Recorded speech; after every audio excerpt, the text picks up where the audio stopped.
हमारे प्रिय एसएसएलसी और हिंदी विद्यार्थियों के लिए परीक्षे ಚಾನಲ್ की ओर से सबको स्वागत सुस्वागत ನಮ್ಮೆಲ್ಲ 10ನೇ ತರಗತಿಯ ವಿದ್ಯಾರ್ಥಿನಿಯರಿಗೆ ಅಂದರೆ ಸಮಸ್ತ ಹಿಂದಿ ವಿದ್ಯಾರ್ಥಿ ಗಣಕ್ಕೆ ನಿಮ್ಮೆಲ್ಲರ ಅಚ್ಚುಮೆಚ್ಚಿನ ಪರೀಕ್ಷೆ ಚಾನಲ್ ಪರವಾಗಿ ಪ್ರೀತಿಪೂರ್ವಕ ಸ್ವಾಗತ ಸುಸ್ವಾಗತ. ನಾನು ನಿಮ್ಮ ಟಿವಿಎಂ ಸರ್, ನಿಮಗೆಲ್ಲ ಗೊತ್ತೇ ಇದೆ, मैं आपका हिंदी अध्यापक हूँ. ನಾನು ನಿಮ್ಮ हिंदी अध्यापक. आज हम इस वीडियो के द्वारा हमारी तृतीय भाषा हिंदी विषय के बारे में क्या जानेंगे.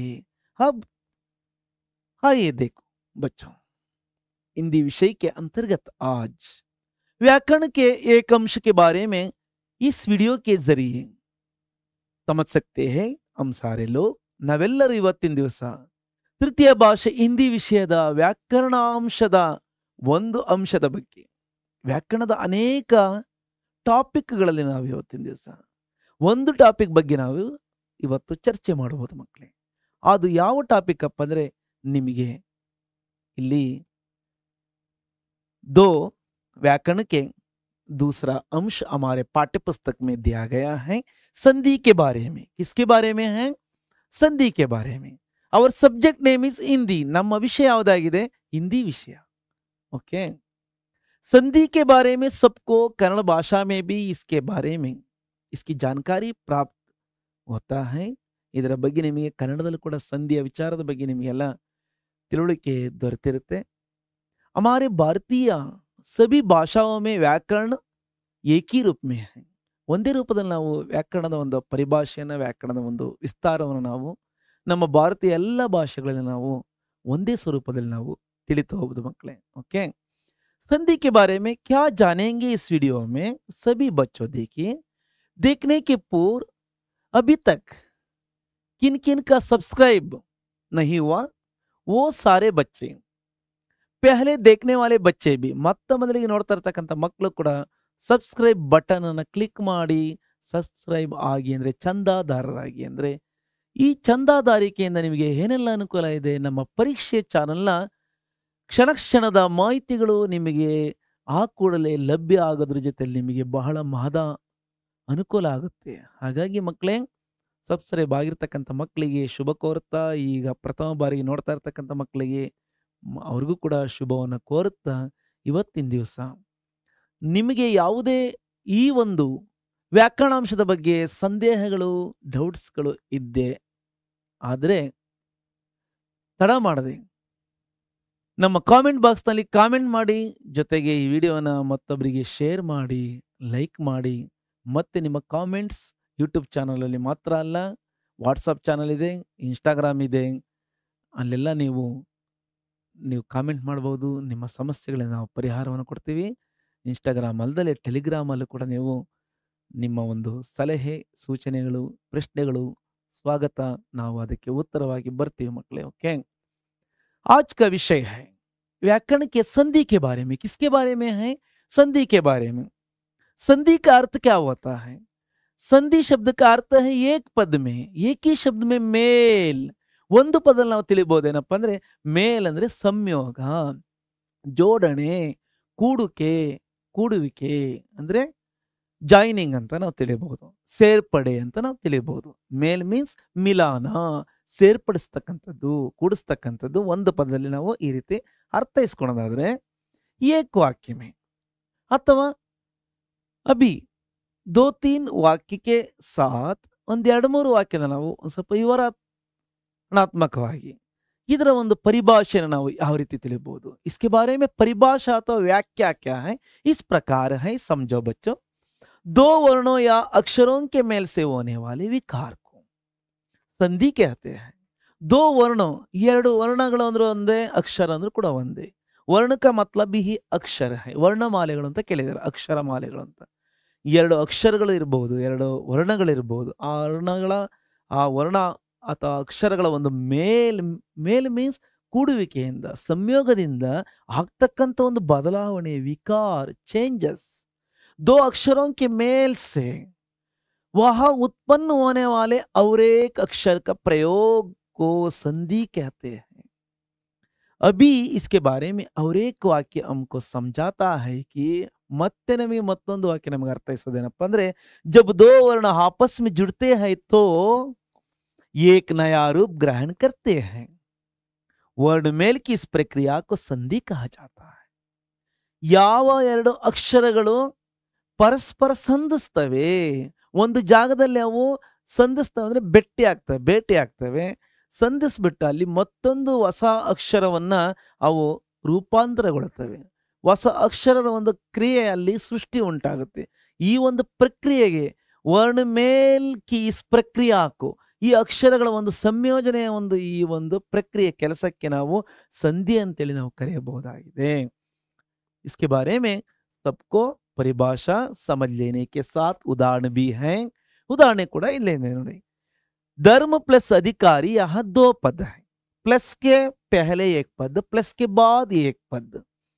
Plus before one word plus after one word ನೋಡಿ ಪ್ಲಸ್ಗಿಂತ ಮುಂಚಿನ ಪದಗಳನ್ನು ನಾವೇನಂತ ಕರಿಬೋದಪ್ಪ ಅಂದ್ರೆ ಪೂರ್ವ ಪದಗಳು ಅಂತ ಕರಿಬೇಕಾಗುತ್ತೆ ಓಕೆ ನಿಮಗೆಲ್ಲ ಕನ್ನಡದಲ್ಲಿ ಕೂಡ ಹೇಳಿರ್ತಾರೆ ಪೂರ್ವ ಪದ ಪ್ಲಸ್ಗಿಂತ ಮುಂಚಿನ ಪದವನ್ನು ಮೊದಲ ಪದವನ್ನು ನಂತರ ಪ್ಲಸ್ ನಂತರ ಬಳಸ್ತಕ್ಕಂಥ ಪದ ನಾವು ಉತ್ತರ ಪದ ಅಂತ ಕರಿಬೋದು पूर्व पद के अंत अक्षर के अंदर एक स्वर मात्र रहता है पूर्व पदದ ಕೊನೆಯ ಅಕ್ಷರ ಆಗಿರತಕ್ಕಂತ ಆ ವ್ಯಂಜನದ ಒಳಗಡೆ ನಮಗೆ ಒಂದು ಸ್ವರ ಮಾತ್ರೆಯ ಒಂದು ಪ್ರಯೋಗ ಆಗಿರುತ್ತೆ ಆ ಸ್ವರ ಮಾತ್ರೆ ಅಲ್ಲಿ ಬಳಕೆ ಆಗಿಲ್ಲ ಅಂದ್ರೆ ಅದು ಅರ್ಧ ವ್ಯಂಜನಗಳಾಗಿ ಉಚ್ಚಾರಣೆ ಆಗ್ತವೆ ಅಂತ ನಿಮಗೆಲ್ಲ ಗೊತ್ತಿರುತ್ತೆ ಮಕ್ಕಳೇ ಹಾಗಾಗಿ ಧರ್ಮ शब्द के अंतिम अक्षर है लास्ट लेटर माँ के अंदर क्या है हा भी है रस्व हा इल्ली सेर्पड़े आगिदे रस्व हा पूर्व पद के अंतिम अक्षर के स्वर मात्रा रस्व आ प्लस उत्तर पद के शुरू में प्रयोग उत्तर पदದ ಪ್ರಾರಂಭದ ಒಂದು ಬಳಕೆ ಆಗಿರತಕ್ಕಂತ ಸ್ವರ ಮಾತ್ರೆ ರಸ್ವ ಹಾ दोनों एक ही स्वर अक्षर है रस्व वाले अक्षर है ಎರಡು ಕೂಡ ಒಂದೇ ಸ್ವರಾಕ್ಷರಗಳು ಅವು ರಸ್ವ ಸ್ವರ ಎರಡು ಕೂಡ ರಸ್ವಗಳು ಕೂಡ ಎರಡು ಕೂಡ ಸೇರ್ಪಡೆ ಆದಾಗ ಮತ್ತೆ ಅಲ್ಲಿ ಯಾವ ಸ್ವರ ಮಾತ್ರೆಯ ಒಂದು ಸೃಷ್ಟಿ ಆಗುತ್ತಪ್ಪ ಅಂದ್ರೆ दीर्घ स्वर मात्रा की प्रयोग होता है धर्म प्लस अधिकारी में इन दो शब्दों को मिलाने से धर्माधिकारी देखो धर्माधिकारी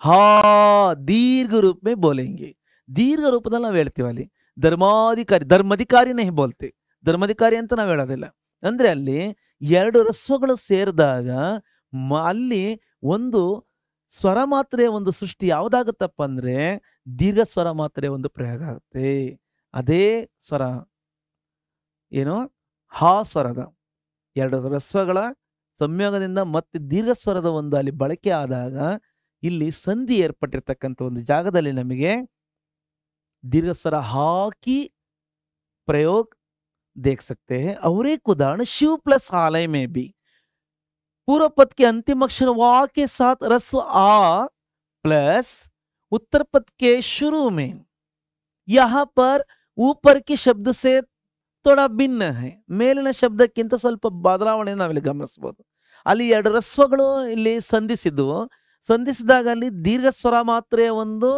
ಸೃಷ್ಟಿ ಆಯಿತು ಆದ್ರೆ ಇಲ್ಲಿ ಪೂರ್ವ ಪದದಲ್ಲಿ ಮೇಲಿನ ಪದದಂತೆ ರಸ್ವ ಬಂದಾಗಿದೆ ಆದ್ರೆ ಇಲ್ಲಿ ಉತ್ತರ ಪದದ ಪ್ರಾರಂಭದಲ್ಲಿ ನಮಗೆ ರಸ್ವಸ್ವರ ಹಾ ಮಾತ್ರೆ ಬಳಕೆ ಆಗಲಿಲ್ಲ ಬದಲಾಗಿ दीर्घ स्वर हा की मात्रा प्रयोग है इन दोनों की प्रयोग करने के बाद मिलाने के बाद ಎರಡು ಸ್ವರ ಮಾತ್ರೆಗಳನ್ನ ಇಲ್ಲಿ ಒಂದು ರಸ್ವ ಮತ್ತೆ ಮತ್ತೊಂದು ದೀರ್ಘ ಸ್ವರ ಎರಡೂ ಕೂಡ ಸೇರಿದಾಗಿ ಕೂಡ ಮತ್ತೆ ಬರ್ತಕ್ಕಂಥದ್ದೇ ದೀರ್ಘ ಸ್ವರ ಬರ್ತದೆ ದೀರ್ಘ ಹಾಕಿ ಮಾತ್ರ ಪ್ರಯೋಗ होता है ಅಂದ್ರೆ ರಸ್ವ ಸೇರಿದಾಗಿ ಕೂಡ ದೀರ್ಘ ಸ್ವರನ ಅದ ಒಂದು ಸೃಷ್ಟಿಯಲ್ಲಿ ನಾವು ಪದ ಸಂಯೋಜನೆ ಮಾಡಿದ್ಮೇಲೆ ವಿಗ್ರಹ ವಾಕ್ಯವನ್ನು ಒಂದು ಪದವನ್ನು ನಾವು ಸಂಧಿ ಪದವನ್ನು ನಾವು ವಿಂಗಡಿಸಿ ಬರೆದಂತ ಸಂದರ್ಭದಲ್ಲಿ ಪೂರ್ವ ಪದ ಕೊನೆಯ ಅಕ್ಷರ ಉತ್ತರ ಪದ ಮೊದಲ ಅಕ್ಷರದ ಇಲ್ಲಿ ಬರ್ತಕ್ಕಂಥ ಸ್ವರ ಮಾತ್ರೆಗಳು ರಸ್ವಗಳು ಸೇರಿ ಮತ್ತೆ ದೀರ್ಘ ಸ್ವರ ಒಂದು ಸೃಷ್ಟಿಯಾಗುತ್ತೆ ಮತ್ತೆ ಒಂದು ರಸ್ವ ಮತ್ತೆ ಒಂದು ದೀರ್ಘ ಸ್ವರದ ಒಂದು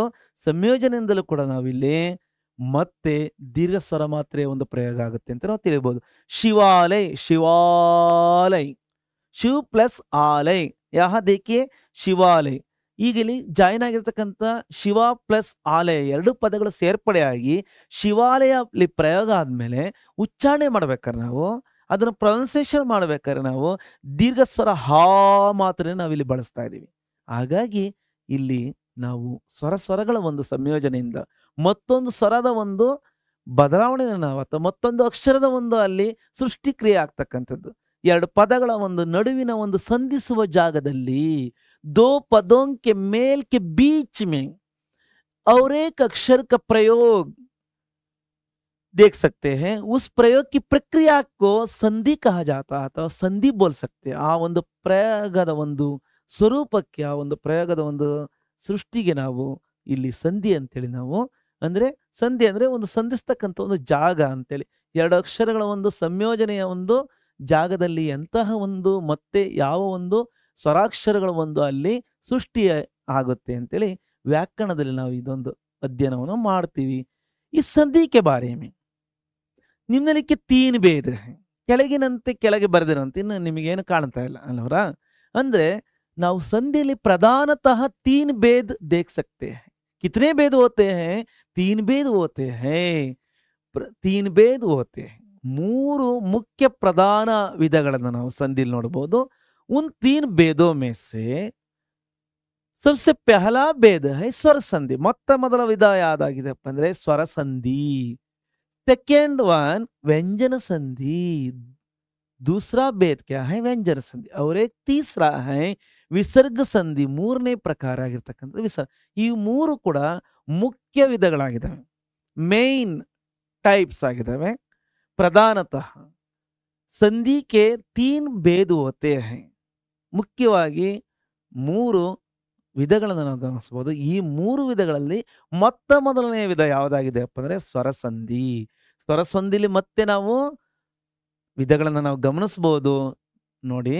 ವ್ಯಂಜನ ಸಂಧಿ ಮತ್ತೆ ವಿಸರ್ಗ ಸಂಧಿಲಿ ನಾವು ಯಾವುದೇ ಸಬ್ ಟೈಪ್ಸ್ ಅನ್ನು ನಾವಿಲ್ಲಿ ನೋಡಲ್ಲ, ಬದಲಾಗಿ ಸ್ವರಸಂಧಿಲಿ ನಾವು ಮತ್ತೆ ಉಪಭೇದಗಳನ್ನು ಗಮನಿಸ್ತೀವಿ, ಸಬ್ ಟೈಪ್ಸ್ ಅನ್ನು ನಾವು ನೋಡ್ತೀವಿ. फिर स्वरसंधि के बारे में परिभाषा समझिए. तीन प्रधान भेदों में से सबसे पहला भेद है स्वरसंधि के बारे में परिभाषा क्या है, अर्थात डेफिनेशन क्या है. इसके बारे में अर्थ इस प्रकार है, समझो बच्चों. ಇದರ ಬಗ್ಗೆ ಅರ್ಥವನ್ನು ಈ ರೀತಿ ತಿಳಿಯಿರಿ ಮಕ್ಕಳೇ. जब दो स्वर आपस में मिलकर एक नया रूप धारण करते हैं. ಯಾವ ಎರಡು ಸ್ವರಗಳು ಪರಸ್ಪರ ಸನಿಹದಲ್ಲಿ ಸೇರಿಬಿಟ್ಟು ಒಂದು ಹೊಸ ರೂಪವನ್ನ ಆವಾಹಿಸ್ಕೊಳ್ತವೆ ಅಥವಾ ಧರಿಸ್ಕೊಳ್ತವೆ, ತನ್ನಲ್ಲಿ ಒಂದು ಸೃಷ್ಟಿಯನ್ನ ಉಂಟು ಮಾಡ್ಕೊಳ್ತವೆ. ತಬೂಸೆ ಸ್ವರಸಂಧಿ ಕೇತೆ. ಅದಕ್ಕೆ ನಾವೇನಂತ ಕರಿತೀವಪ್ಪ ಅಂದ್ರೆ ಸ್ವರಸಂಧಿಗಳು ಅಂತ ಕರಿತೀವಿ. स्वरों की मात्राओं से और एक नया रूप ग्रहण करने की इस प्रक्रिया को स्वरसंधि कहा जाता है. तो स्वरसंधि कहते हैं अंतेली ನಾವು ತಿಳಿದ ತರುವಾಯ इसके अंतर्गत फिर 5 भेद देख सकते हैं. स्वरसंधि के अंतर्गत निम्नलिखित रूप में 5 भेद है. कितने भेद होते हैं? 5 भेद. तीन भेदों में से पहला भेद के अंतर्गत ಮೂರು ಪ್ರಧಾನ ವಿಧಗಳಲ್ಲಿ ಮೊದಲನೇ ವಿಧವಾಗಿರ್ತಕ್ಕಂಥ ಸ್ವರಸಂಧಿಯಲ್ಲಿ ಮತ್ತೆ 5 ರೀತಿಯ ಉಪ ವಿಭಾಗಗಳನ್ನು ಅಥವಾ ಉಪಭೇದಗಳನ್ನು ನಾವು ಗಮನಿಸಬಹುದು. ಮತ್ತೆ 5 ರೀತಿಯ ಪ್ರಕಾರಗಳನ್ನು ನಾವು ನೋಡೋದಾದ್ರೆ ಮೊತ್ತ ಮೊದಲ ಪ್ರಕಾರದ ಜೊತೆಯಲ್ಲಿ 5ನೇ ಪ್ರಕಾರದವರೆಗೂ ಇಲ್ಲಿ ಲಿಸ್ಟ್ ಕಾಣ್ತಾ ಇದೆ ಮಕ್ಕಳೇ. ಓಕೆ. दीर्घ संधि 5 भेदों में से सबसे पहला भेद है दीर्घ संधि. इसके बाद दूसरा है गुण संधि, तीसरा है रुद्धि संधि, चौथा है एण संधि, पांचवा है अयादि संधि. दीर्घ गुण ವೃದ್ಧಿ ಎಣ್ ಮತ್ತೆ ಅಯಾದಿ ಸಂಧಿ. ಗೊತ್ತಾಯ್ತಲ್ಲ ಮಕ್ಕಳೇ? ದೀರ್ಘ ಸಂಧಿ, ಗುಣ ಸಂಧಿ, ವೃದ್ಧಿ ಸಂಧಿ, ಎಣ್ ಸಂಧಿ ಮತ್ತೆ ಅಯಾದಿ ಸಂಧಿ. ಈ 5 ಸಬ್ ಟೈಪ್ಸ್ ನಾವು ಒಂದೊಂದಾಗಿ ನಾವು ನೋಡ್ತಾ ಹೋಗೋದಾದ್ರೆ ಮೊತ್ತ ಮೊದಲ ವಿಧದ ಒಂದು ಅರ್ಥ ಜೊತೆಗೆ ಆ ಒಂದು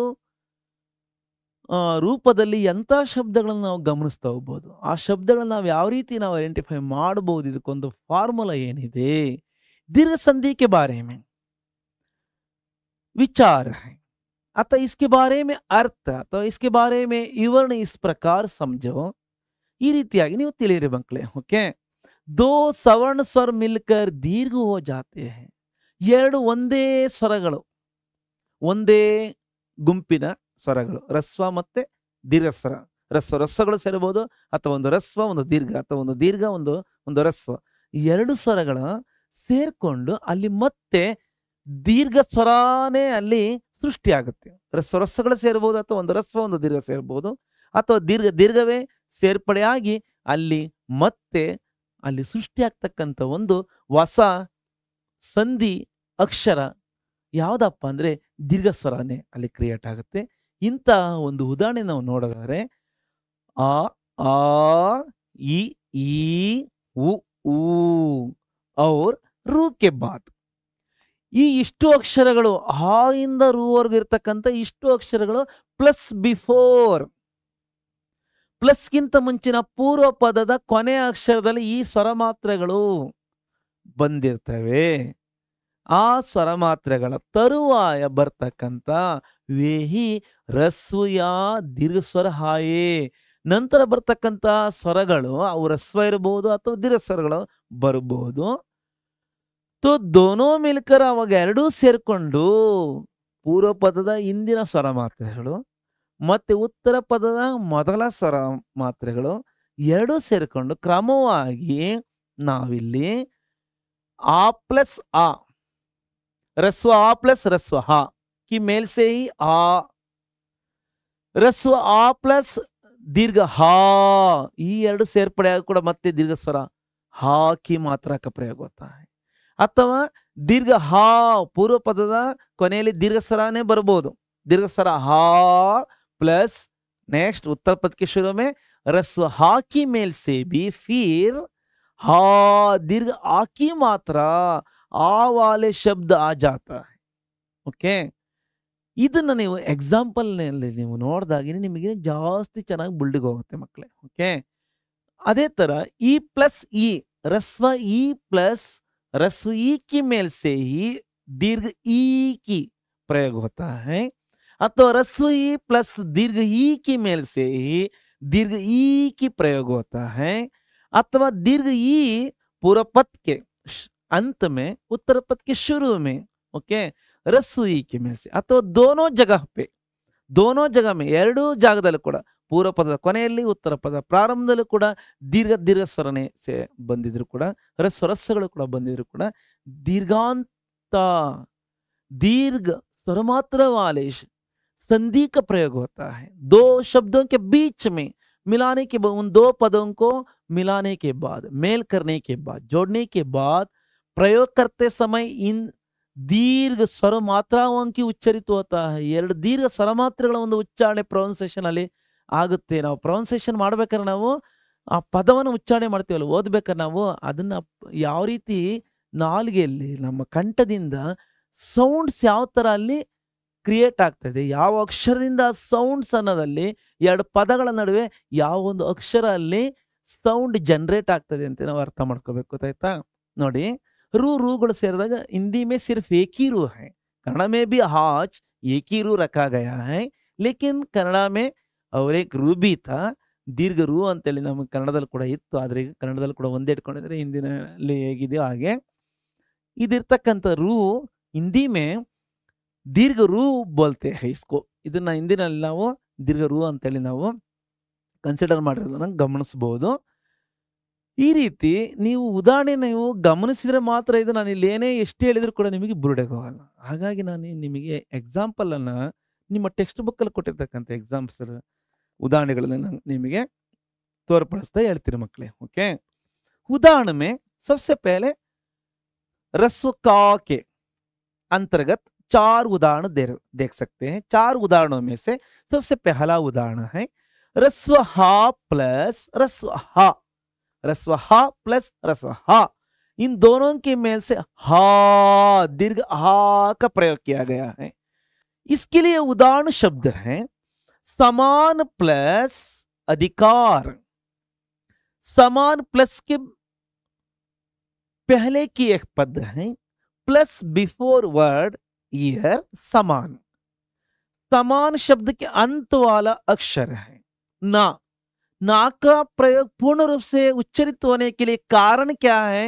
रस्व हाकी में प्रयोग से रस्व हाकी मेल से ही रस्व ಹಾನ ಒಂದು ಬಳಕೆಯಲ್ಲಿ ಸೇರ್ಪಡೆ ಆದ್ರಿಂದ ಅದು ನಾ ಸಂಪೂರ್ಣ ಉಚ್ಚಾರಣೆ ಆಗುತ್ತೆ. ಇಲ್ಲಾಂದ್ರೆ ಅವೆಲ್ಲ ಅರ್ಧಾಕ್ಷರವಾಗಿ ನ ಅಂತೇಳಿ ಕ ಚ ಅಂತೇಳಿ ನಿಮಗೆಲ್ಲ ಗೊತ್ತಿದೆ. ಹಾಗಾಗಿ ನಾ ಒಳಗಡೆ ಈ ಒಂದು ರಸ್ವ ಹಾನ ಒಂದು ಪ್ರಯೋಗವನ್ನ ಮಾಡಿರ್ತಕ್ಕಂಥದ್ದು ನಾವಿಲ್ಲಿ ಗಮನಿಸಬಹುದು. ಹಾ ಪ್ಲಸ್ ಹಾ ದೇಕೋ ಆ ಪ್ಲಸ್ ಹ. ನಿಮಗೆ ಸ್ಟಾರ್ಟಿಂಗ್ ಅಲ್ಲೇ ಸ್ವರಮಾತ್ರೆಗಳು ಈ ಪದಗಳಲ್ಲಿ ಇಂಥ ಸ್ವರಮಾತ್ರೆ ಬಂದಿದೆ. ಈ ಎರಡು ಸ್ವರಮಾತ್ರೆಗಳು ಬಳಕೆ ಆದ್ಮೇಲೆ ಅಂದ್ರೆ ಆ ಪ್ಲಸ್ ಹ, हा प्लस हा के मेल से हा का प्रयोग होता है. समानाधिकार देखो, समानाधिकार नाधिकार देखो, दीर्घ स्वर से उच्चारण कर रहे हैं हम लोग. दीर्घ ಸ್ವರದಿಂದ ನಾವು ಅಲ್ಲಿ ಉಚ್ಚಾರಣೆ ಮಾಡ್ತಾ ಎಳಿತಾ ಇದೀವಿ. ದೀರ್ಘ ಮೀನ್ಸ್ ಎಳೆಯೋದು. ಅಯ್ಯೋ ಏನಪ್ಪ ಅಷ್ಟು ದೀರ್ಘವಾಗಿ ಎಳಿತೀಯ ಅಂತಾರೆ. ದೀರ್ಘ ಅಂದ್ರೆ ಎಕ್ಸ್ಪ್ಯಾಂಡ್, ಲಂಬವಾಗಿ. ರಸ್ವ ಅಂದ್ರೆ ಚಿಕ್ಕದಾಗಿ. ರಸ್ವ ಅಂದ್ರೆ ಕಡಿಮೆ ಮಾತ್ರೆ, ಒಂದು ಮಾತ್ರೆಯಲ್ಲಿ ನಾವು ಉಚ್ಚಾರಣೆ ಮಾಡ್ತಕ್ಕಂಥ. ದೀರ್ಘ ಅಂದ್ರೆ ಎರಡು ಮಾತ್ರೆಯಲ್ಲಿ, ಅಂದ್ರೆ ಒಂದ್ ಸ್ವಲ್ಪ ಕಂಠದಲ್ಲಿ ನಾವು ವಾಯ್ಸ್ ಅನ್ನ ಒಂದ್ ಸ್ವಲ್ಪ ಎಳೆದೇಳ್ತೀವಿ. ಅಂದ್ರೆ ಈ ಎರಡು ಮಾತ್ರೆ ಅಂದ್ರೆ ಶಕ್ತಿ ಇನ್ನೊಂದು ಸ್ವಲ್ಪ ರಸ್ವಗಿಂತ ಒಂದ್ ಸ್ವಲ್ಪ ಜಾಸ್ತಿ ನಾವು ಕಂಠಕ್ಕೆ ಕೊಡಬೇಕಾಗುತ್ತೆ. ಹಾಗಾಗಿ समानाधिकार इस शब्द के समान प्लस अधिकार के बीच में फिर दोबारा दीर्घ हा की प्रयोग किया गया. दीर्घ स्वर हा की प्रयोग है, इसलिए दीर्घ संधि कहा जाता है. कन्नड़ में इसके बारे में क्या बोलते हैं? इसके बारे में सवर्ण दीर्घ संधि कह सकते हैं. इधर ಬಗ್ಗೆ ನಾವು ಕನ್ನಡದಲ್ಲಿ ಸವರ್ಣ ದೀರ್ಘ ಸಂಧಿಗಳು ಅಂತೇಳಿ ನಾವು ಇಲ್ಲಿ ಅರ್ಥ ಮಾಡ್ಕೋಬಹುದು. ಓಕೆ, हिंदी में दीर्घ संधि कहा जाता है. इसके बाद और एक उदाहरण देखिए. इसके बगल में देखो, ರಸ್ವ ಹಾಗಳು ಪರಸ್ಪರ ಪೂರ್ವ ಪದ ಮತ್ತೆ ಉತ್ತರ ಪದದಲ್ಲಿ ಸಂಧಿಸ್ತವೆ. ಅದೇ ರೀತಿ ನಾವು ಇಲ್ಲಿ ಬೇರೊಂದು ಸ್ವರೂಪದಲ್ಲಿ ಅಂದ್ರೆ ಪೂರ್ವ ಪದದ ಪ್ರಾರಂಭದಲ್ಲಿ ರಸ್ವ ಬಂದು ನಂತರ ಉತ್ತರ ಪದದ ಪ್ರಾರಂಭದಲ್ಲಿ, ಪೂರ್ವ ಪದದ ಕೊನೆಯಲ್ಲಿ ರಸ್ವ, ಉತ್ತರ ಪದ ಪ್ರಾರಂಭದಲ್ಲಿ ಹಾ, ಇಲ್ಲಿ ಒಂದು ಸ್ವರ ಬದಲಾಗಿ ಬಂದಿದೆ. ಅಂದ್ರೆ ಅಲ್ಲಿ ಒಂದೇ ಸ್ವರಗಳು ರಸ್ವ ಸ್ವರಗಳೇ ಜಾಯಿನ್ ಆಗಿದ್ವು. ಇಲ್ಲಿ ಒಂದು ರಸ್ವ ಮತ್ತೆ ಒಂದು ದೀರ್ಘ ಸ್ವರ ಜಾಯಿನ್ ಆದಾಗ್ಯೂ ಕೂಡ ದೀರ್ಘ ಹಾ ಮಾತ್ರನೇ ಅಲ್ಲಿ ಬಂದು ಅಲ್ಲಿ ಆ ಪದವನ್ನ ಉಚ್ಚರಿಸಲ್ಪಡುತ್ತೆ. उदाहरण के लिए धर्म प्लस आत्मा देखो, धर्म में माँ के अंदर है रस्व हा, पूर्व पद के अंतिम अक्षर के अंदर प्रयोग किया गया स्वर रस्व हा. उत्तर पद के शुरू में सीधा सा डायरेक्टली ಹಾ का ಪ್ರಯೋಗ किया गया. ನೇರವಾಗಿ ನಾವಿಲ್ಲಿ ಸ್ವರ ಮಾತ್ರ ಇಲ್ಲಿ ಬಳಸ್ಕೊಂಡು ಬಂದಿರತಕ್ಕಂಥ ಪದ ಆತ್ಮ ಅಂತಕ್ಕಂಥದ್ದು. ಈ ಎರಡು ಹಾ ಆ ಹಾಕಿ ಮೇಲ್ಸೆ ಧರ್ಮಾತ್ಮ, ಧರ್ಮಾತ್ಮ ಪ್ರೊನೌನ್ಸಿಯೇಷನ್ ಮಾಡಿದಾಗ ನಮಗೆ ಇಲ್ಲಿ ಹಾನ ಒಂದು ಅಲ್ಲಿ ಪ್ರಯೋಗ ಆಗ್ತಾ ಇದೆ. ಓಕೆ, इस तरह और एक नीचे वाला उदाहरण देखिए. तीसरा है, ಅಲ್ಲಿ ನಾವು ಪೂರ್ವ ಪದದ ಪ್ರಾರಂಭದಲ್ಲಿ ರಸ್ವ ಹಾ ಪ್ರಯೋಗ ನೋಡಿದ್ವಿ. ಉತ್ತರ ಪದದ ಪೂರ್ವ ಪದದ ಕೊನೆಯ ಅಕ್ಷರದಲ್ಲಿ, ಪೂರ್ವ ಪದದಲ್ಲಿ ಯಾವತ್ತೂ ಕೂಡ ಕೊನೆಯ ಅಕ್ಷರದ ಒಂದು ಸ್ವರ ಮಾತ್ರೆ ನಾವು ತಗೊಳ್ತೀವಿ. ಜೊತೆಗೆ ಉತ್ತರ ಪದದ ಪ್ರಾರಂಭಿಕ ಒಂದು ಸ್ವರ ಮಾತ್ರೆ, ಸ್ವರಾಕ್ಷರ ಯಾವ ಒಂದು ಸ್ವರಾಕ್ಷರ ಅಲ್ಲಿ ಯೂಸ್ ಆಗಿ ಎರಡು ಸ್ವರಗಳು ಸೇರ್ಪಡೆಯಾಗಿ ಮತ್ತೊಂದು ಸ್ವರ ಅಲ್ಲಿ ಯಾವ ರೀತಿ ಕ್ರಿಯೇಟ್ ಆಗುತ್ತೆ ಅಂತ ನಾವು ನೋಡ್ತೀವಿ. ಓಕೆ, दीर्घ हा प्लस रस्व आ की मेल से भी फिर दोबारा ಹಮೇಶಾ ಆಲ್ವೇಸ್ ಯಾವಾಗಲೂ ನಮಗೆ ದೀರ್ಘ ಸ್ವರ ಮಾತ್ರೆಗಳೇ ಅಲ್ಲಿ ಪ್ರೊನೌನ್ಸಿಯೇಷನ್ ಆಗ್ತವೆ. ಎರಡು ಪದಗಳು ಸೇರ್ಪಡೆ ಆದ್ಮೇಲೆ ರಸ್ವ ಯಾವತ್ತೂ ಕೂಡ ಅಲ್ಲಿ ಬಳಕೆ ಆಗಲ್ಲ. ಹಾಗಾಗಿ ಇದನ್ನು ನಾವು दीर्घ संधि ಅಂತೇಳಿ ನಾವು ಕರಿಬಹುದು. ಓಕೆ, विद्या उदाहरण के लिए विद्या शब्द में अंतिम अक्षर द्या, द प्लस या के लिए या, यू प्लस हा की मेल से हा, दीर्घ स्वर हा प्लस रस्व हा उत्तर पद के शुरू में सीधा सा डायरेक्टली प्रयोग किया गया है. इन दोनों की मेल से दोबारा हा की प्रयोग देख सकते हैं. हा प्रयोग विद्यार्थी, हार्थी. ओके, देखो इस तरह अक्षरों की मेल से दीर्घ संधि के बारे में उदाहरण देखने के बाद और एक उदाहरण है ಎರಡು ಭಾಗದಲ್ಲೂ ಕೂಡ ಪೂರ್ವ ಪದದ ಕೊನೆಯಲ್ಲಿ ಉತ್ತರ ಪದದ ಪ್ರಾರಂಭದಲ್ಲೂ ಕೂಡ ಎರಡು ಒಂದೇ ಸ್ವರಗಳು ಬಳಕೆ ಆಗಿದ್ರೆ ಅಂದ್ರೆ ದೀರ್ಘ ಸ್ವರನೇ ಇಲ್ಲಿ ಬಳಕೆ ಆಗಿದ್ರೆ ಅಲ್ಲಿ ಹೇಗೆ ರಸ್ವ ಸ್ವರನೇ ಎರಡೂ ಭಾಗದಲ್ಲಿತ್ತು ಮೊದಲನೇ ಉದಾಹರಣೆಯಲ್ಲಿ ಹಾಗೆ ಇಲ್ಲಿ ಕೊನೆಯ ಉದಾಹರಣೆಯಲ್ಲಿ ಎರಡೂ ಕಡೆ ಅಂದ್ರೆ प्लस बिफोर वर्ड के अंतिम अक्षर के अंदर दीर्घ हा का प्रयोग, उत्तर पद के शुरू में बी, सेम पूर्व पद के अंतिम स्वर फिर यहाँ ಹಾ ಕ ಮೇಲ್ಸೆ ಎರಡೂ ಕಡೆನೂ ಕೂಡ ದೀರ್ಘ ಸ್ವರ ಹಾನ ಪ್ರಯೋಗ ಆದ್ರೂ ಕೂಡ ಮತ್ತೆ ಅಲ್ಲಿ ಹೊಸದಾಗಿ ಬರ್ತಕ್ಕಂಥ ಸ್ವರ ಮಾತ್ರೆ ಅದೇ ದೀರ್ಘ ಸ್ವರ ಮಾತ್ರೆ ಬರುತ್ತೆ. ವಿದ್ಯಾ ಪ್ಲಸ್ ಆಲೈ ವಿದ್ಯಾಲಯ ನೋಡಿ, ಆಲೈನಲ್ಲೂ ಕೂಡ ದೀರ್ಘ ಸ್ವರ ಮಾತ್ರೇನೆ ನಾವು ಪೂರ್ವ ಪದ ಪ್ರಾರಂಭದಲ್ಲಿ ನೋಡ್ತೀವಿ, ಮತ್ತೆ ಉತ್ತರ ಪದದ ಕೊನೆಯಲ್ಲೂ ಕೂಡ ಹಾನ ಬಳಕೆ ನೋಡ್ತೀವಿ. ವಿದ್ಯಾ हालय हा देखो इस तरह दीर्घ देखिए विद्यालय समझ में आ गया ಅರ್ಥವಾಯ್ತಲ್ವಾ. ಈಗ ನಾವು ಏನು ಈ ಎರಡು ಅಕ್ಷರಗಳ ಒಂದು ಸಂಯೋಜನೆಯ ಬಗ್ಗೆ ನಾವು ತಿಳ್ಕೊಂಡ್ವಿ. रस्व हा प्लस दीर्घ हा के बारे में समझने के बाद हमको पता लगा कि देखो आ प्लस हा प्लस हा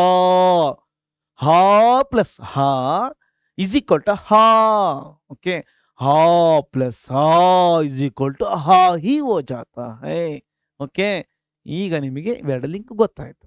ನೆಕ್ಸ್ಟ್ ಇ ಪ್ಲಸ್ ಇ रस्व ई प्लस ई, रस्व ई प्लस ई की मेल से ही देखो ई की प्रयोग होता है. इसके बारे में उदाहरण नीचे देखिए. महाप्राण का नंबर के साथ महाप्राण का नंबर ಜೊತೆ ನೋಡ್ಕೊಳ್ಳಿ ಮಕ್ಕಳೇ. रस्व ई प्लस रस्व ई न प्रयोग कवि प्लस इंद्र शब्द के उदाहरण के साथ समझ सकते हैं. ಈ ಉದಾಹರಣೆ ಜೊತೆ ನಾವು ತಿಳಿಯಬಹುದು. ಕವಿನಲ್ಲಿ ವಿ ಇದೆ ಅಲ್ವಾ, ಉ ಪ್ಲಸ್ ಇ, ಉ ನಿಮಗೆಲ್ಲ ಕನ್ನಡದಲ್ಲಿ ಈ ತರ ಬರುತ್ತೆ ಉ ಅಂತೇಳಿ ಅಲ್ವಾ. ಹಿಂದಿ में यह नीचे अलांत देकर लिखते हैं.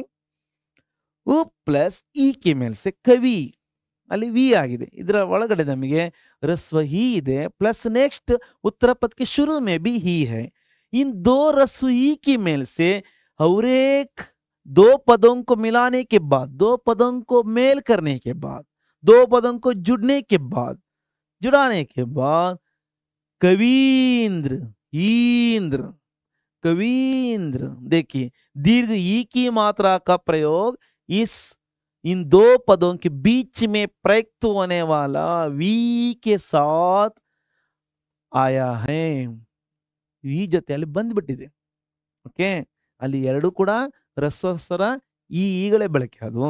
ಈಗ ಇಲ್ಲಿ ಪೂರ್ವ ಪದದ ಕೊನೆಯಲ್ಲಿ ರಸ್ವ ಈ ಜೊತೆಗೆ ಉತ್ತರ ಪದದ ಪ್ರಾರಂಭದಲ್ಲಿ दीर्घ हीನ ಬಳಕೆ गिरी प्लस ईश शब्द के द्वारा समझ लेने के लिए यह उदाहरण है.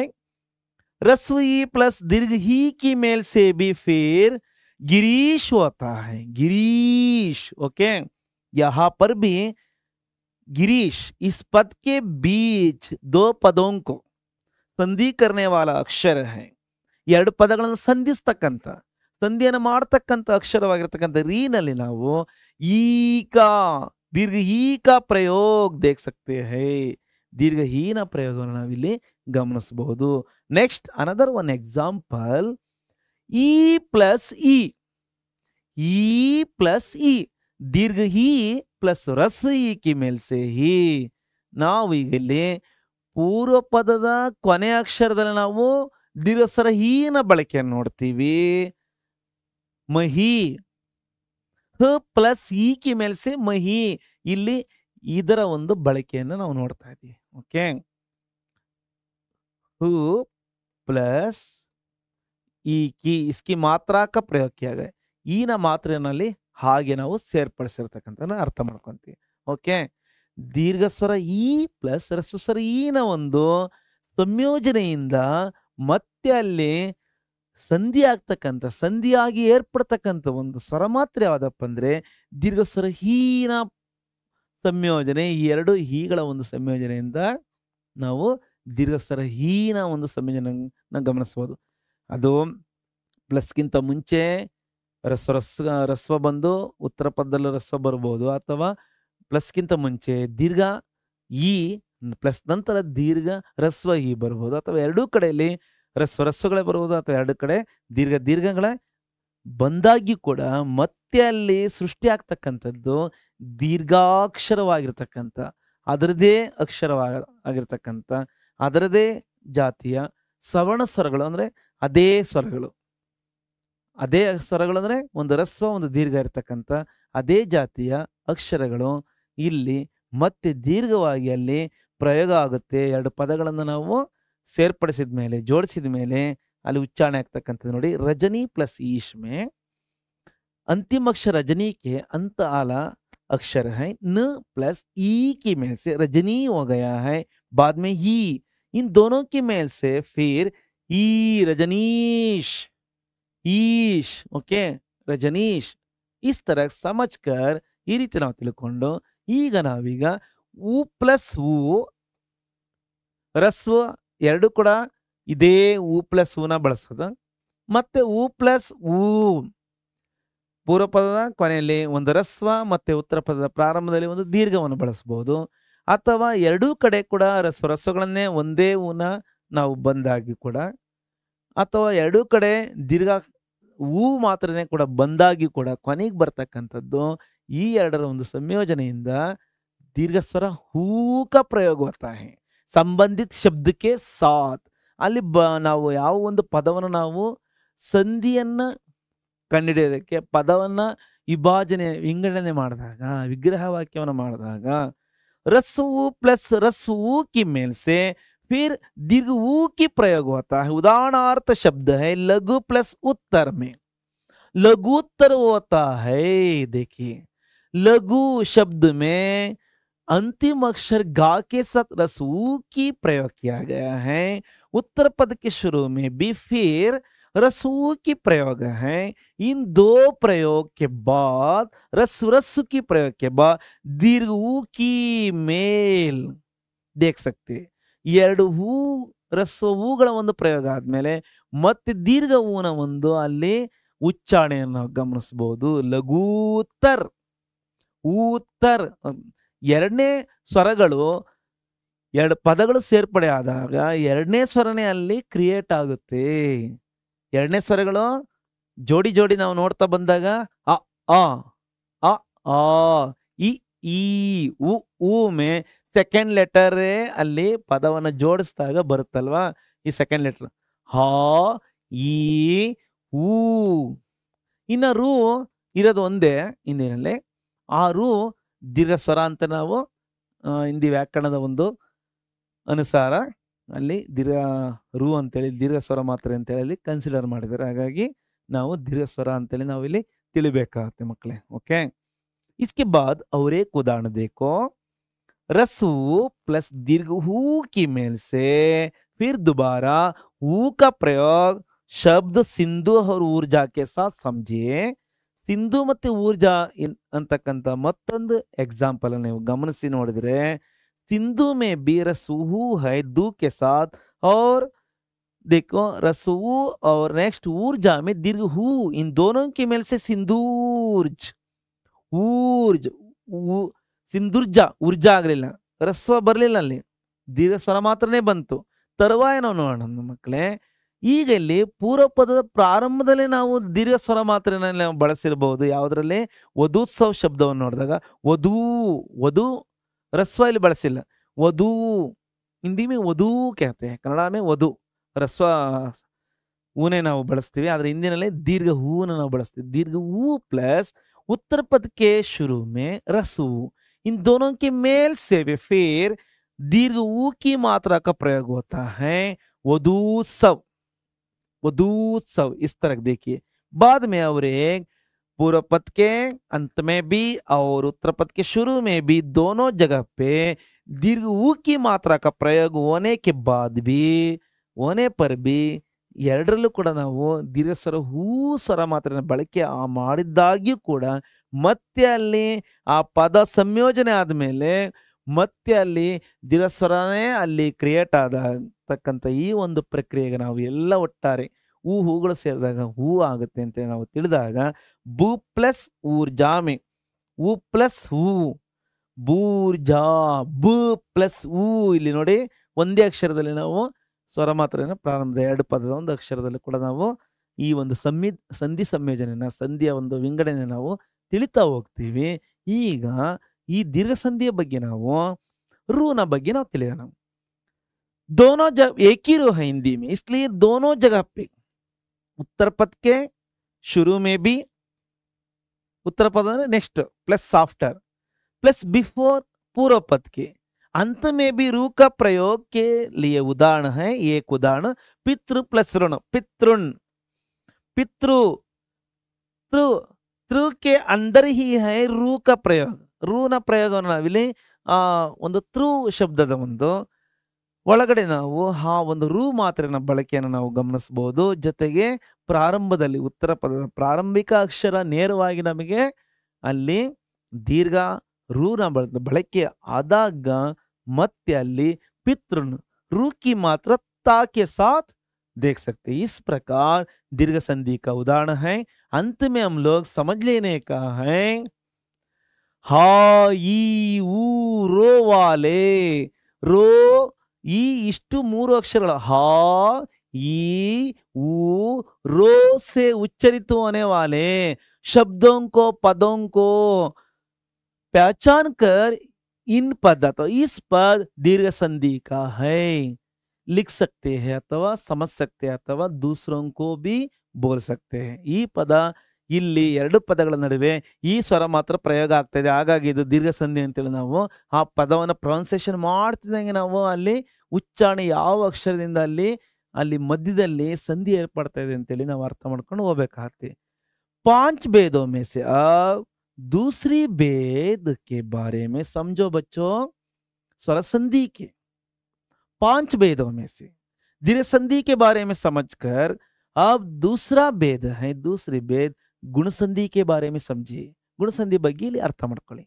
यदि हा प्लस आ या आ के बाद प्लस बिफोर प्लस ಗಿಂತ ಮುಂಚಿತವಾಗಿ ನಾವು ಅಲ್ಲಿ ರಸ್ವ ಹಾ ಬಳಕೆ ಆಗಿರಲಿ ಅಥವಾ ದೀರ್ಘ ಹಾ ಬಳಕೆ ಆಗಿರಲಿ ಅದರ ತರುವಾಯ ಪ್ಲಸ್ ಆಫ್ಟರ್ ಈ ಯಾ ಈ ರಸ್ವ ಈ ಅಥವಾ ದೀರ್ಘ ಈ ಬರಬಹುದು.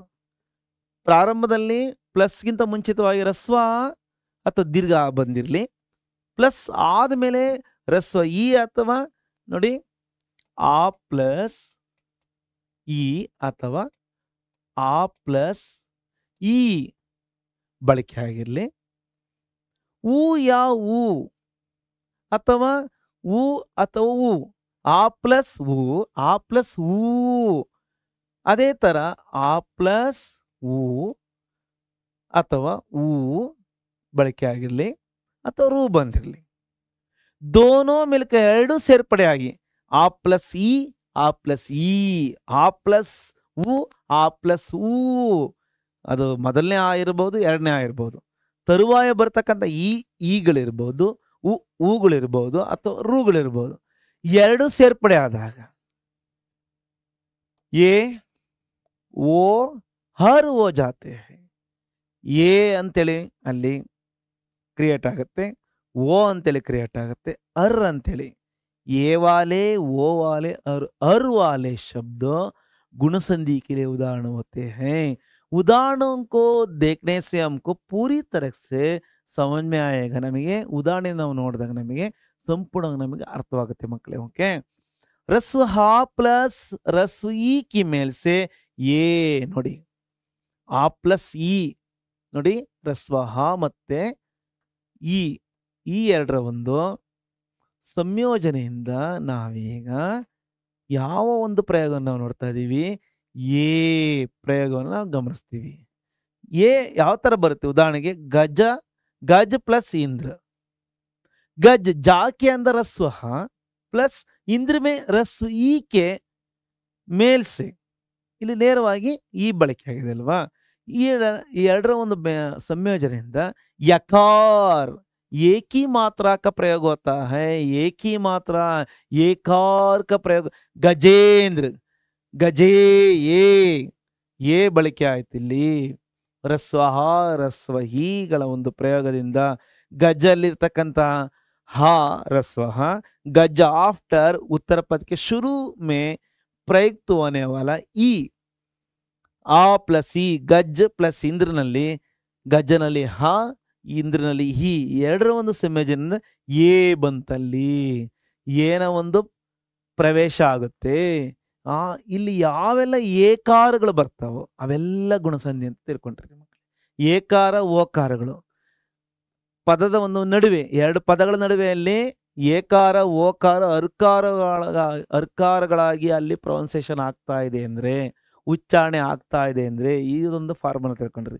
ಏ ಓ ಹರ್ ಅಂತೇಳಿ ಸೆಂಟ್ರಲ್ಲಿ, ಎರಡು ಪದಗಳ ಸೆಂಟ್ರಲ್ ಅಲ್ಲಿ ಪ್ರೊನೌನ್ಸಿಯೇಷನ್ ಅಥವಾ ಪದವನ್ನು ಇಂಗಡಿಸಿ ಬರೆದಾಗ ಈ ಅಕ್ಷರಗಳು ನಿಮಗಲ್ಲಿ ಉತ್ತರ ಪದ ಮತ್ತೆ ಪೂರ್ವ ಪದದಲ್ಲಿ, ಪೂರ್ವ ಪದ ಮತ್ತೆ ಉತ್ತರ ಪದ ತರುವಾಯ ನೆಕ್ಸ್ಟ್ ಅವುಗಳ ಒಂದು ಸಂಯೋಜನೆಯಿಂದ ಪದವನ್ನು ಕೂಡಿಸಿದಾಗ ಈ ಏ ರೂಪವನ್ನ ಪಡ್ಕೊಳುತ್ತೆ. ಅಂತ ಪದಗಳನ್ನ ನೀವು ಏನಂತ ನೀವು ತಿಳಿಬೇಕಪ್ಪ ಅಂದ್ರೆ ಗುಣಸಂಧಿ ಅಂತ ನೀವು ತಿಳಿಬೇಕಾಗತ್ತೆ. Okay, next second one example, परम प्लस ईश्वर में परम माँ के अंदर है रस्वह, रस्वह और दीर्घ ई, ಅಲ್ಲಿ ರಸ್ವ ಈ ಮೊದಲನೇ ಸ್ವರ ಮಾತ್ರೆ ಸ್ವರಾಕ್ಷರ ಹ ಜೊತೆ ಸೇರ್ಕೊಂಡಾಗ ಏಕಾರ ಬಂತು. ಇಲ್ಲೂ ಕೂಡ ಏನಾಗತ್ತಪ್ಪ ಅಂದ್ರೆ ಎರಡನೇ ಉತ್ತರ ಪದದ ಮೊದಲಾಕ್ಷರವಾಗಿ ಆ ರಸ್ವ ಈ ಬದಲಾಗಿ ದೀರ್ಘ ಈ ಬಂದ್ರೆ ಮತ್ತೆ ಏಕಾರವನ್ನೇ ಇಲ್ಲಿ ಆ ಪದ ಸಂಯೋಜನೆ ಆದ್ಮೇಲೆ ಏನಾಗತ್ತಪ್ಪ ಅಂದ್ರೆ ಪ್ರೊನೌನ್ಸಿಯೇಷನ್ ಆಗುತ್ತೆ, ಅಂದ್ರೆ ಉಚ್ಚಾರಣೆಗೆ ಅದು ಒಳಪಡುತ್ತೆ. ಆ ಒಂದು ಅಕ್ಷರವನ್ನು ಅದು ತನ್ನಲ್ಲಿ ಅದು ಆವಾಹಿಸ್ಕೊಳತ್ತೆ. ಗೊತ್ತಾ, धारण कर लेता है अपने अंदर ही. कौन सी अक्षर को लेता है? ये अक्षरों को, ये अक्षर को लेता है, ये अक्षर की मात्रा को अपने अंदर समेट कर लेता है. ತನ್ನ ಒಳಗಡೆ ಅದು ಏನ್ ಮಾಡ್ಕೊಳ್ಳೋದು, ಮಿಶ್ರಣ ಮಾಡ್ಕೊಳುತ್ತೆ. ಏ ಮಾತ್ರ ಏನಾದ್ರು ತನ್ನೊಳಗಡೆ ಅದು ಆವಾಹಿಸ್ಕೊಳುತ್ತೆ, ಧರಿಸ್ಕೊಳುತ್ತೆ, ತನ್ನೊಳಗಡೆ ಅದು ಪ್ರವೇಶ ಮಾಡಿಕೊಂಡು ಅದು परमेश्वर, येश्वर, ये गजेंद्र, येंद्र. ओके, इस तरह महेंद्र, हेंद्र. इल्लू अष्टे नोडी दीर्घ ಸ್ವರ ಹಾನೇ ಬರಬಹುದು ಪ್ರಾರಂಭದಲ್ಲಿ. ಮಹಾ ಹಾ ಪ್ಲಸ್ ಈ ರಸ್ವ ಈ, ಇದಕ್ಕೆ ಮಹಾದ ಒಂದು ಮಾತ್ರೆಯನ್ನ ಇಲ್ಲಿ ಕೊಟ್ಟಿದ್ದಾರೆ ನೋಡಿ, ಹಾ प्लस ई. ओके, इन दोनों की मेल से भी ये ಬಂದಿದೆ ನೋಡಿ, ಇಲ್ಲಿ ಮಹ ಮಹಾ ಪ್ಲಸ್ ಈಗೆ ಏಕಾರ ಬಂತು. ओके, नेक्स्ट हा प्लस ई की मेल से भी उदाहरण है रमेश, रमा प्लस ईश, रमा हा, माँ के अंदर है हा प्लस ई. इन दोनों की मेल से एक ही मात्रा का आगमन होता है अथवा प्रवेश होता है. रमेश ये देखो, ಅಂದ್ರೆ ನಮಗಿಲ್ಲಿ ಎರಡು ಸ್ವರಗಳನ್ನು ನಾವು ಬಳಕೆ ಮಾಡಿದಾಗ ರಸ್ವಹ ದೀರ್ಘಹಾನ ಒಂದು ಬಳಕೆಯ ಪ್ಲಸ್ಗಿಂತ ಮುಂಚಿತವಾಗಿ ಆ ಅಕ್ಷರಗಳು ಬಂದು ನಂತರ ರಸ್ವ ಈ ಇರಬಹುದು, ದೀರ್ಘ ಈ ಇರಬಹುದು. ಇವುಗಳ ಒಂದು ಪ್ರಯೋಗ ಆದಮೇಲೆ ಏಕಾರ ಅಲ್ಲಿ ಬಂದ್ರೆ ಏಕಾರ ವಾಲೆ ಶಬ್ದೋं को भी गुणसंधि के रूप में पहचान कर लिख सकते हैं अथवा बोल सकते हैं अथवा समझ सकते हैं. ओके, नेक्स्ट ನೋಡಿ, ಈಗ ನಾವು ಊಗಳ ಒಂದು ಪ್ರಯೋಗವನ್ನ ಆ ಒಂದು ರಸ್ವ ಹ ಮತ್ತೆ ದೀರ್ಘ ಹಾನ ಜೊತೆಯಲ್ಲಿ ಬಳಕೆ ಆದ್ಮೇಲೆ ಯಾವ ಒಂದು ರೂಪದ ಒಂದು ಸ್ವರಾಕ್ಷರ ಅಲ್ಲಿ ಬರುತ್ತೆ ಕ್ರಮವಾಗಿ ಅಂತ ನಾವಿಲ್ಲಿ ಪ್ರಾರಂಭದಲ್ಲಿ ಅದರ ಡೆಫಿನಿಷನ್ ನಾವು ಓದ್ತಾ ತಿಳ್ಕೊಂಡ್ವಿ. ಓಕಾರ ವಾಲೆ, ओकार वाले शब्दों के लिए उदाहरण नीचे हैं. व्हाइट कलर अक्षर में बिಳಿ ಅಕ್ಷರದ ಒಂದು ಈ ಒಂದು ಲೈನ್ ಅಲ್ಲಿ ಗಮನಿಸಿ, ರಸ್ವಹ ಪ್ಲಸ್ ರಸ್ವುಹು. ಇಲ್ಲಿ ಸಾರಿ ಲೈನ್ ಹಾಕ್ಬಿಟ್ಟಿದ್ದೀನಿ ನಿಮಗೆ, ಅದು ನಿಮಗೆ ಗೊತ್ತಾಗುತ್ತೆ ಅಂದ್ಕೊಂತೀನಿ ನೋಡಿ. रस्वह प्लस रस्वहु की मेल से वार्षिक प्लस उत्सव में वार्षिक के अंतिम अक्षर, वार्षिक के अंतिम अक्षर का के अंदर है रस्व हा प्लस रस्वू की मेल से वो की प्रयोग होता है। कौन सी प्रयोग होता है? ಯಾವ ಪ್ರಯೋಗ ಆಗುತ್ತಲ್ಲಿ? वो वार्षिकोत्सव, वार्षिक प्लस उत्सव वार्षिकोत्सव। ओ ನೋಡಿ ಇಲ್ಲಿ ಓಕಾರ ಇಲ್ಲಿ ಬಳಕೆ ಆಗಿದೆ। ओ की मात्रा आ गया है इन दो पदों की समावेश से, मिलाने के बाद, समेट करने के बाद। इसके बाद नेक्स्ट वन एग्जाम्पल, जल प्लस ऊर्मी में अंतिम अक्षर ला के अंदर रस्व हा है और उत्तर पद के शुरू में दीर्घ हू के मेल से ऊ हा प्लस ऊ के मेल से ओकार का प्रयोग दो शब्दों को मिलाने से, संयोग करने के बाद, मेल करने के बाद जलोर्मी ओर्मी, जल प्लस ओर्मी जलोर्मी। ओके, जल प्लस ऊर्मी ಏನಾಗುತ್ತೆ? ಓಕಾರ ತಗೊಳ್ತದೆ, जलोर्मी। ओके, नेक्स्ट वन हा प्लस रसू की मेल से भी वो। इसके लिए उदाहरण महा प्लस उत्सव, महा में हा की मात्रा है, उत्तर पद के शुरू में सीधा सा डायरेक्टली अक्षर प्रयोग रसू की मात्रा ऊ की अक्षर है। इन दोनों के मेल से हो की मात्रा से यह पद संपन्न है महोत्सव।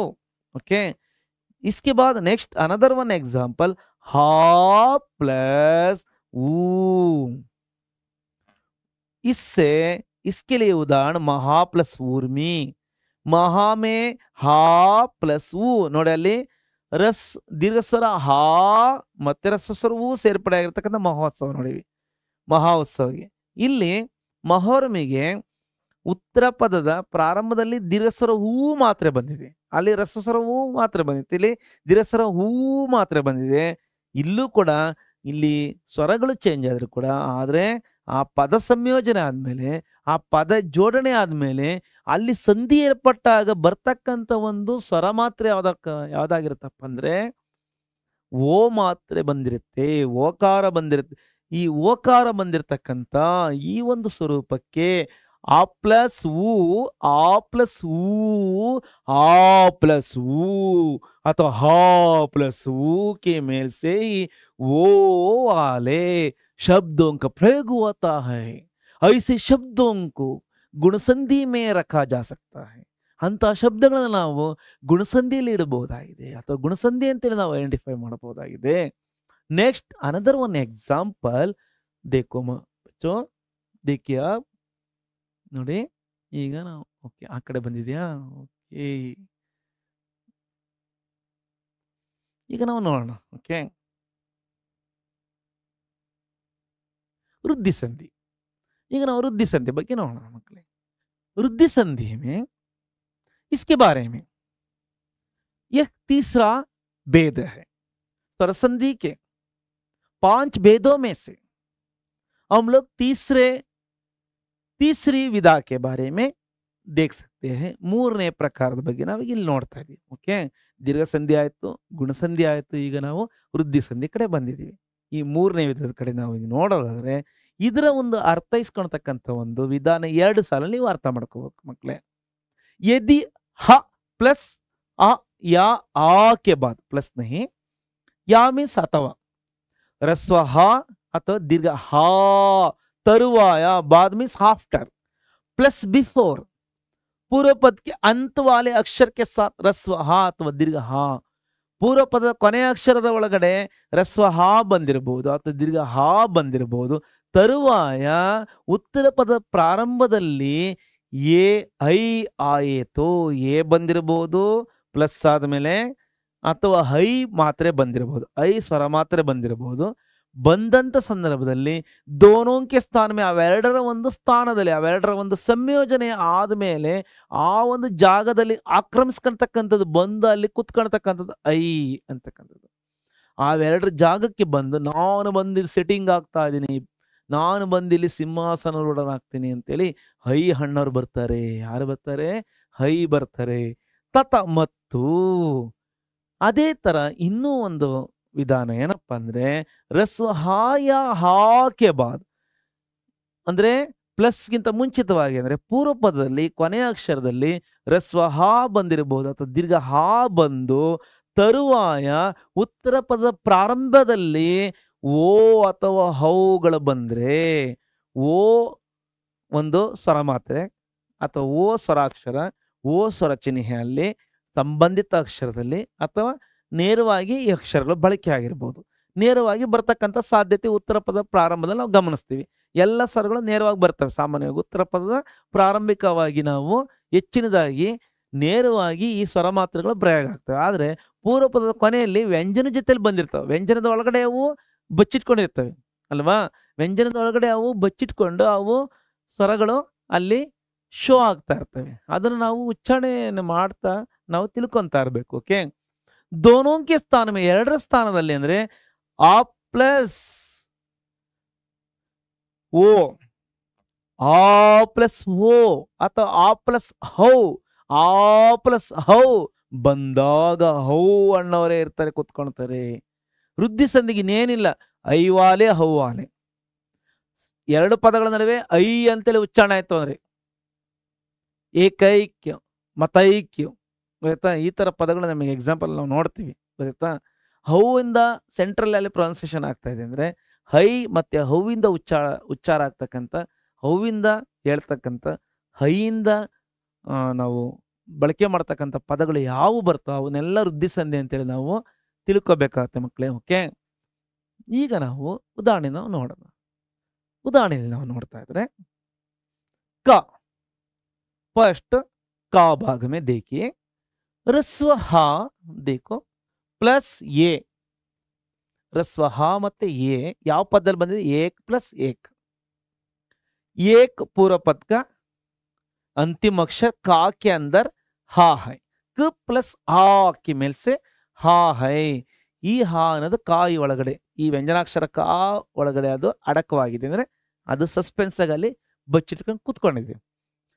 ತರುವಾಯ ಉತ್ತರ ಪದ ಪ್ರಾರಂಭದಲ್ಲಿ ಎ ಮಾತ್ರೆ ಎ ಸ್ವರಾಕ್ಷರ ನೇರವಾಗಿ ಬಂದಿದೆ. ಅಲ್ಲಿಗೆ ಆ ಪ್ಲಸ್ ಏನ ಒಂದು ಜಾಯಿನ್ ಆದ ಮೇಲೆ ಕೂಡ್ಕೊಂಡ ಮೇಲೆ ಏಕ್ ಪ್ಲಸ್ ಏಕನ್ನು ನಾವು ಕೂಡಿಸಿ ಬರೆದಾಗ ಯಾರು ಬರ್ತಾರಪ್ಪ ಅಂದ್ರೆ ಈ ಏಕಾರ್ಗ ಜಾಗಕ್ಕೆ ಏ ಸ್ವರ ಮಾತ್ರ ಐ ಅಣ್ಣರು ಬಂದು ಕೂತ್ಕೊಂತಾರೆ. ಐ ವಾಲೆ ಐಕಿ ಮಾತ್ರ यह प्रवेश करता है इसलिए ಏಕೈಕ್ ಹೈಕ್ ಗೊತ್ತಾ? ಹೈ ಅಂತೇಳಿ ಪ್ರೊನೌನ್ಸಿಯೇಷನ್ ಆಯ್ತು ಅಂದ್ರೆ ವೃದ್ಧಿ ಸಂಧಿ. ಏಕೈಕ್ ವೃದ್ಧಿ ಅಂದ್ರೆ ಜಾಸ್ತಿ, ಐ ಆಗಿ ವೃದ್ಧಿ ಬೆಳವಣಿಗೆ ಗೊತ್ತಾ? ಇಲ್ಲಿ ಬೆಳವಣಿಗೆ ಆಯ್ತು. देखिए बाद में और एक एग्जांपल ಮತ್ತೊಂದು ಉದಾಹರಣೆ ನೋಡಿ.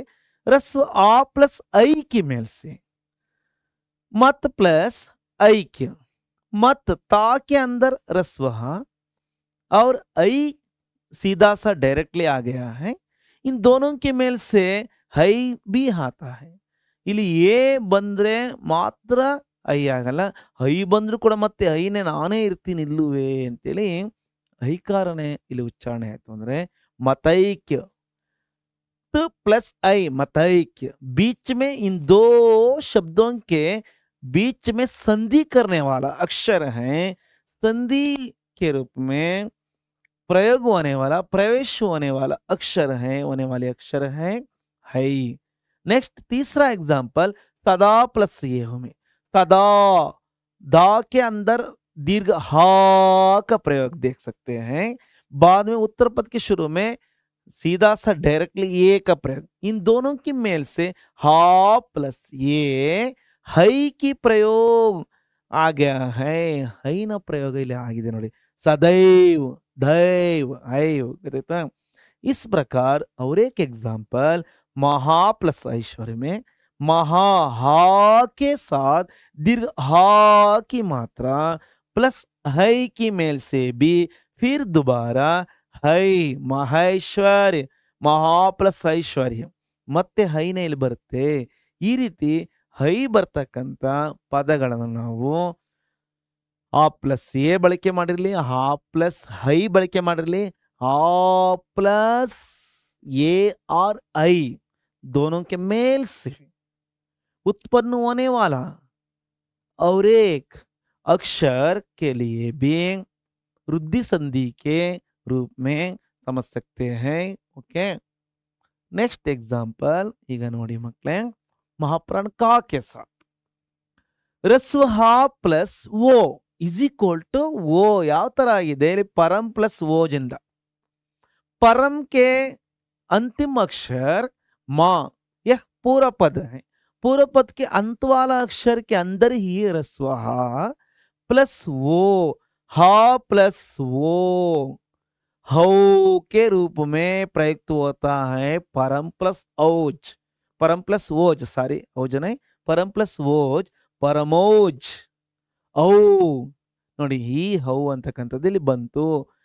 ಆ ಪ್ಲಸ್ ಏನು ಓ ಬರಬಹುದು. ಆ ಪ್ಲಸ್ ಓ ಬಂತು ನೋಡಿ. ಆ ಪ್ಲಸ್ ಓ ಇಸ್ ಈಕ್ವಲ್ ಟು ಹೌ ಆತಾ ಹೇ, ಅಥವಾ ಹಾ ಪ್ಲಸ್ ಓ ಅಥವಾ ಹೌನೇ ಬರ್ಬೋದು. ಇಲ್ಲಿ ಎಕ್ಸಾಂಪಲ್ ನಾವು ನೆಕ್ಸ್ಟ್ ನೋಡೋಣ, ಗೊತ್ತಾಗುತ್ತೆ ನಮಗೆ.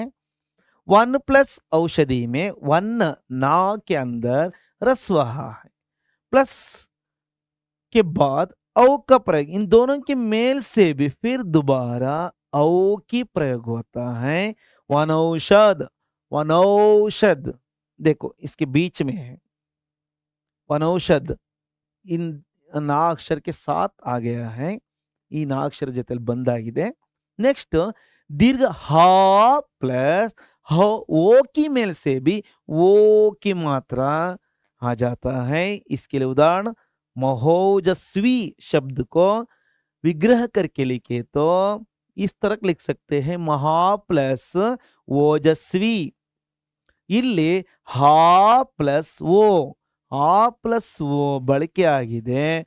ಆಮೇಲೆ ಅದು ಏನಾಗುತ್ತೆ ಹೌ ಆಗಿ ಹೌ ಅನ್ನ ಬಳಕೆ ಮಾಡ್ಕೊಳುತ್ತಾ ಅದು ಪೂರ್ಣ ರೂಪವಾಗಿ ಈ ರೀತಿಯಾಗಿ ಮಹೋಜಸ್ವಿ ಅಂತ ಉಚ್ಚಾರಣೆ ಆದಾಗ ನಮಗೆ ಈ ಎರಡು ಪದಗಳ ನಡುವೆ ಸಂಧಿ ಏರ್ಪಟ್ಟ ಜಾಗದಲ್ಲಿ ಒಂದು ಗ್ಯಾಪ್ ಇದ್ದಂಥ ಜಾಗದಲ್ಲಿ ಆ ಗ್ಯಾಪನ್ನು ಫಿಲ್ ಮಾಡೋದಕ್ಕೆ ಹೌನ ಒಂದು ಪ್ರವೇಶ ಆಗಿರೋದು ನಮ್ಮ ಒಂದು ಪ್ರೊನೌನ್ಸಿಯೇಷನ್ ಉಚ್ಚಾರಣೆಯಲ್ಲಿ ಮತ್ತೆ ಅಲ್ಲಿನ ಅಕ್ಷರದ ಒಂದು ಬಳಕೆಯಲ್ಲೂ ಕೂಡ ನಾವು ಹೌನ ಮಾತ್ರೆ ಅಲ್ಲಿ ಹಾ ಜೊತೆಲಿ ಸೇರ್ಕೊಂಡಿರುತ್ತೆ.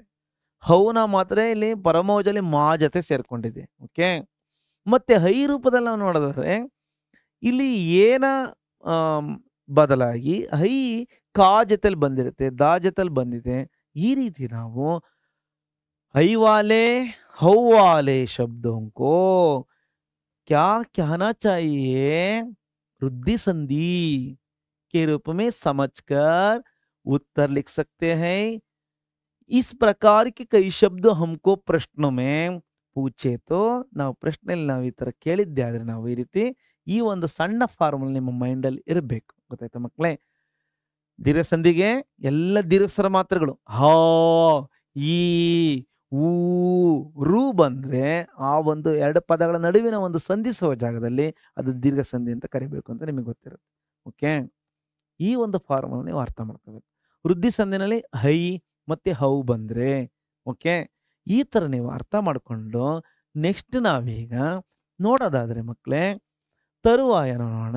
ನೆಕ್ಸ್ಟ್ ನಮಗೆ ಮತ್ತೊಂದು ವಿಧ ಸ್ವರಸಂಧಿಯ 5 ವಿಧಗಳಲ್ಲಿ ಈಗ ನಾವು 4ನೇ ವಿಧಕ್ಕೆ ಬಂದಿದ್ದೀವಿ ಅಲ್ವಾ? 4ನೇ ವಿಧ ಯಾವುದಾಗಿದೆ? ಎಣ್ ಸಂಧಿ. एण संधि के बारे में परिभाषा क्या है ಅಥವಾ ವ್ಯಾಖ್ಯಾ क्या है, इसके बारे में अर्थ क्या होता है, ಇದರ ಬಗ್ಗೆ ಅರ್ಥ ಏನಪ್ಪ ಅಂದ್ರೆ ನಾವು ಅರ್ಥ ಮಾಡ್ಕೊಳ್ಳೋದು. यदि ई प्लस यदि ई ऊ ऊ और रू के बाद प्लस बिफोर अर्थात पूर्व पद के अंत में इन अक्षरों का प्रयोग संबंधित पद के अंत वाला अक्षर के साथ इन मात्राओं का प्रयोग किया गया है तो ನಾವು ಪೂರ್ವ ಪದದ ಪದದಲ್ಲಿ ಅಂದ್ರೆ ಪ್ಲಸ್ ಗಿಂತ ಮುಂಚಿನ ಪದದ ಕೊನೆಯ ಅಕ್ಷರದಲ್ಲಿ ಈ ಸ್ವರ ಮಾತ್ರೆಗಳ ಒಂದು ಬಳಕೆಯನ್ನು ನಾವು ಕಂಡಿದ್ದೇ ಆದ್ರೆ ಗಮನಿಸಿದ್ದೇ ಆದ್ರೆ ಗಮನಿಸೋದೇನೋ ಇದ್ದೇ ಇರುತ್ತೆ. ಓಕೆ, ಇದರಲ್ಲಿ ಯಾವುದಾದ್ರೂ ಒಂದು ಸ್ವರಾಕ್ಷರಗಳ ಒಂದು ಪ್ರಯೋಗ ಆ ಸಂಬಂಧಿತ ಅಕ್ಷರದಲ್ಲಿ ಇದ್ದಿದ್ದ ಆದ್ರೆ ಅದರ ತರುವಾಯ ಪ್ಲಸ್ ಆಫ್ಟರ್ ರೂ ಕೆ ಬಾದ್ ಈ ಊ ರೂ ಕೆ ಬಾದ್ ಈ 4 5 ಅಕ್ಷರಗಳ ತರುವಾಯ ಕೋಯಿ ಭಿನ್ನ ಸ್ವರ ಆಯಿತು, ಯಾವುದಾದ್ರೂ ಒಂದು ಬೇರೆ ಸ್ವರ ಅಕ್ಷರ, ಭಿನ್ನ ಮೀನ್ಸ್ ಅಲಗ್, ದೂಸರಾ ಸ್ವರ್ ಆಯಿತು ಈ ಕ ಯ, ಈ ಆಫ್ ಆದ್ಮೇಲೆ ಈಗೆ ಬರ್ತಕ್ಕಂಥದ್ದು ಯು ಅಂತ ಬರುತ್ತೆ. ಊನ ನಾವು ಅಲ್ಲಿ ಬಳಕೆ ಆದ್ಮೇಲೆ ಅಲ್ಲಿ ಬರ್ತಕ್ಕಂಥ ಒಂದು ಪದ ಸೇರಿಸಿದ ಮೇಲೆ ಉ ಅಂತಕ್ಕಂಥ ಒಂದು ಬಳಕೆ ಆಗುತ್ತೆ. ರೂ के लिए ರಾ का प्रयोग होता है, ರಾ हो जाता है. ಈ ರೀತಿ ಅವು ಕನ್ವರ್ಟ್ ಆಗ್ತವೆ, ಗೊತ್ತಾಯ್ತಾ? ಎಕ್ಸಾಂಪಲ್ ನಾವು ನೋಡಿದ್ರೆ ನಮಗಿನ್ನು ಚೆನ್ನಾಗಿ ಇದನ್ನ ಅರ್ಥ ಮಾಡ್ಕೋಬಹುದು. ಬರೀ ಹಾಗೆ ನೋಡಿದ್ರೆ ನಿಮಗೆ ಗೊತ್ತಾಗಲ್ಲ ಅಲ್ವಾ? उदाहरण, रसु ई प्लस रसु ऊ अति प्लस अधिक शब्द के साथ देख सकते हैं.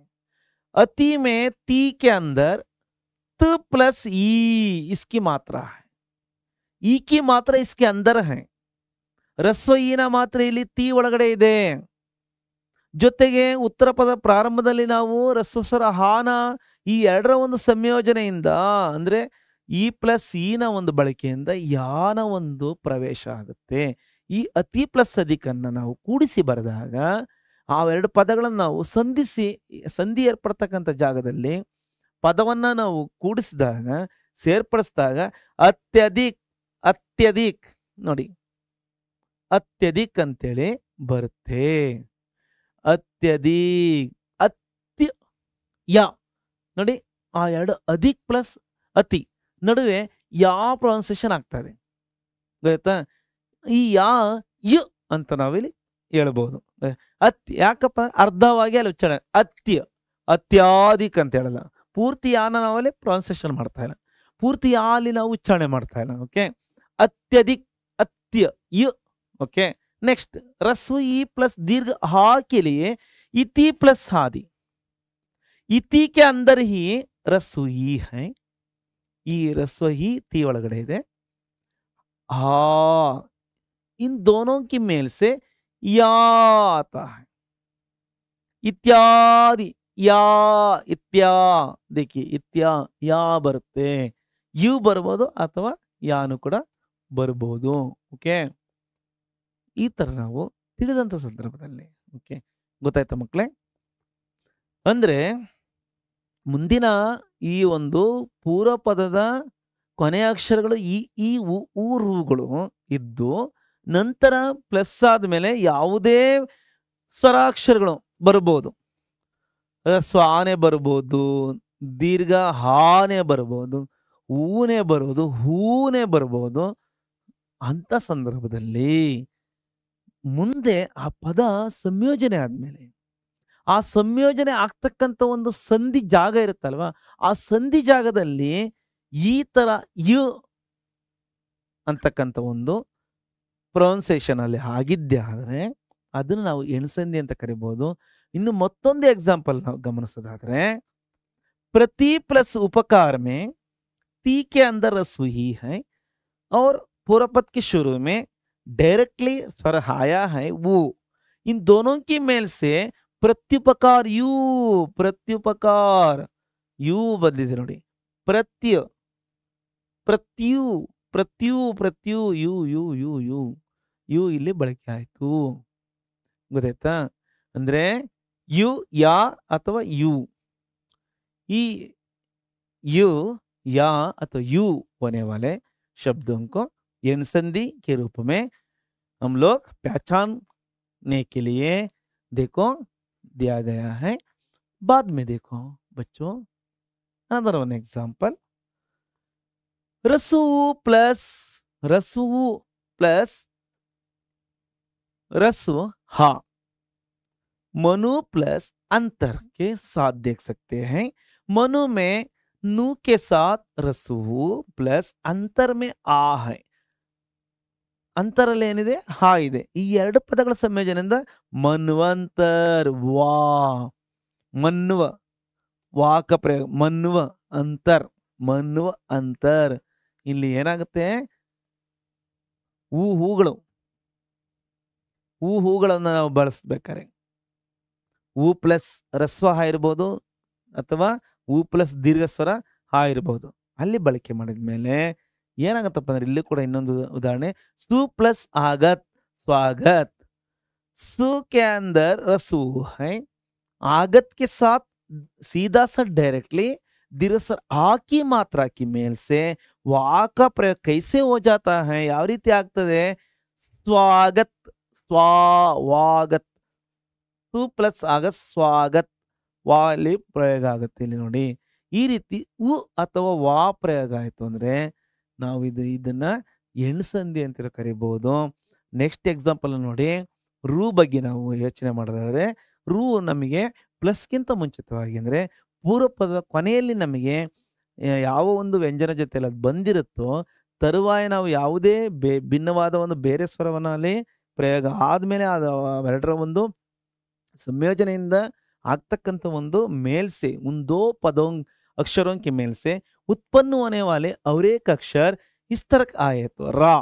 ನೋಡೋಣ ಈಗ ನೋಡಿ, ಇಲ್ಲಿ ನೀವು ಗಮನಿಸಿದ್ರೆ पितृ प्लस अनुमति, इसमें हा देखिए ಇಲ್ಲಿ ಗಮನಿಸಿ ಮಕ್ಕಳೇ, रू प्लस हा इज इक्वल टू रा. कैसे आ गया है देखो, पितृ ನಲ್ಲಿ रू ಇದೆ, तु प्लस रू के मेल से रू और शुरू में उत्तर पद के शुरू में हा रस्व, ಈ ಎರಡು ಸೇರಿದಾಗ ಪಿತೃನುಮತಿ ಇಲ್ಲಿ ರಾ ಬಂದಿದೆ ನೋಡಿ. ಪಿತೃ ತು ಪ್ಲಸ್ ರಾ ಪಿತೃನುಮತಿ, ಪಿತೃನುಮತಿ ಇಲ್ಲಿ ರಾನ ಉಚ್ಚಾರಣೆ ಇಲ್ಲಿ ಪಿತೃ ತ್ರಾನಲ್ಲಿ ಸೇರ್ಕೊಂಡಿದೆ, ತು ಪ್ಲಸ್ ರಾ ನಲ್ಲಿ ಇಲ್ಲಿ ರಾ ಸೇರ್ಕೊಂಡಿದೆ. ಈ ತರ ಇಲ್ಲಿ ರಾವಾಲೆ अक्षरों को भी ಎಣ್ಸಂಧಿ कह सकते हैं ಅಥವಾ कहा जाता है, ಎಣ್ಸಂಧಿ ಅಂತ ನಾವು ಹೇಳಬಹುದು.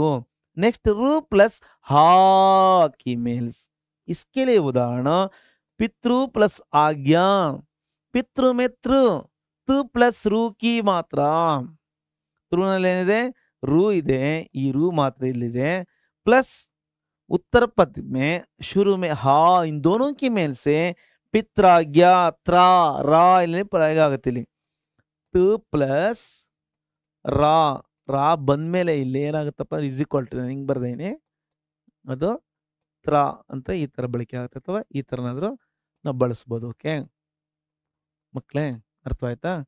ತರವ ಏನೋ ನೋಡೋಣ, रू प्लस ऊ के लिए पितृ प्लस उपदेश, पितृ प्लस उपदेश ಅಲ್ಲಿ ತ್ರು ತಾ के साथ रू और ऊ ಡೈರೆಕ್ಟ್ಲಿ ನೇರವಾಗಿ ನಾವು ಉತ್ತರ ಪದ ಪ್ರಾರಂಭದಲ್ಲಿ ಊನ ನಾವು ನೋಡ್ತಾ ಇದೀವಿ.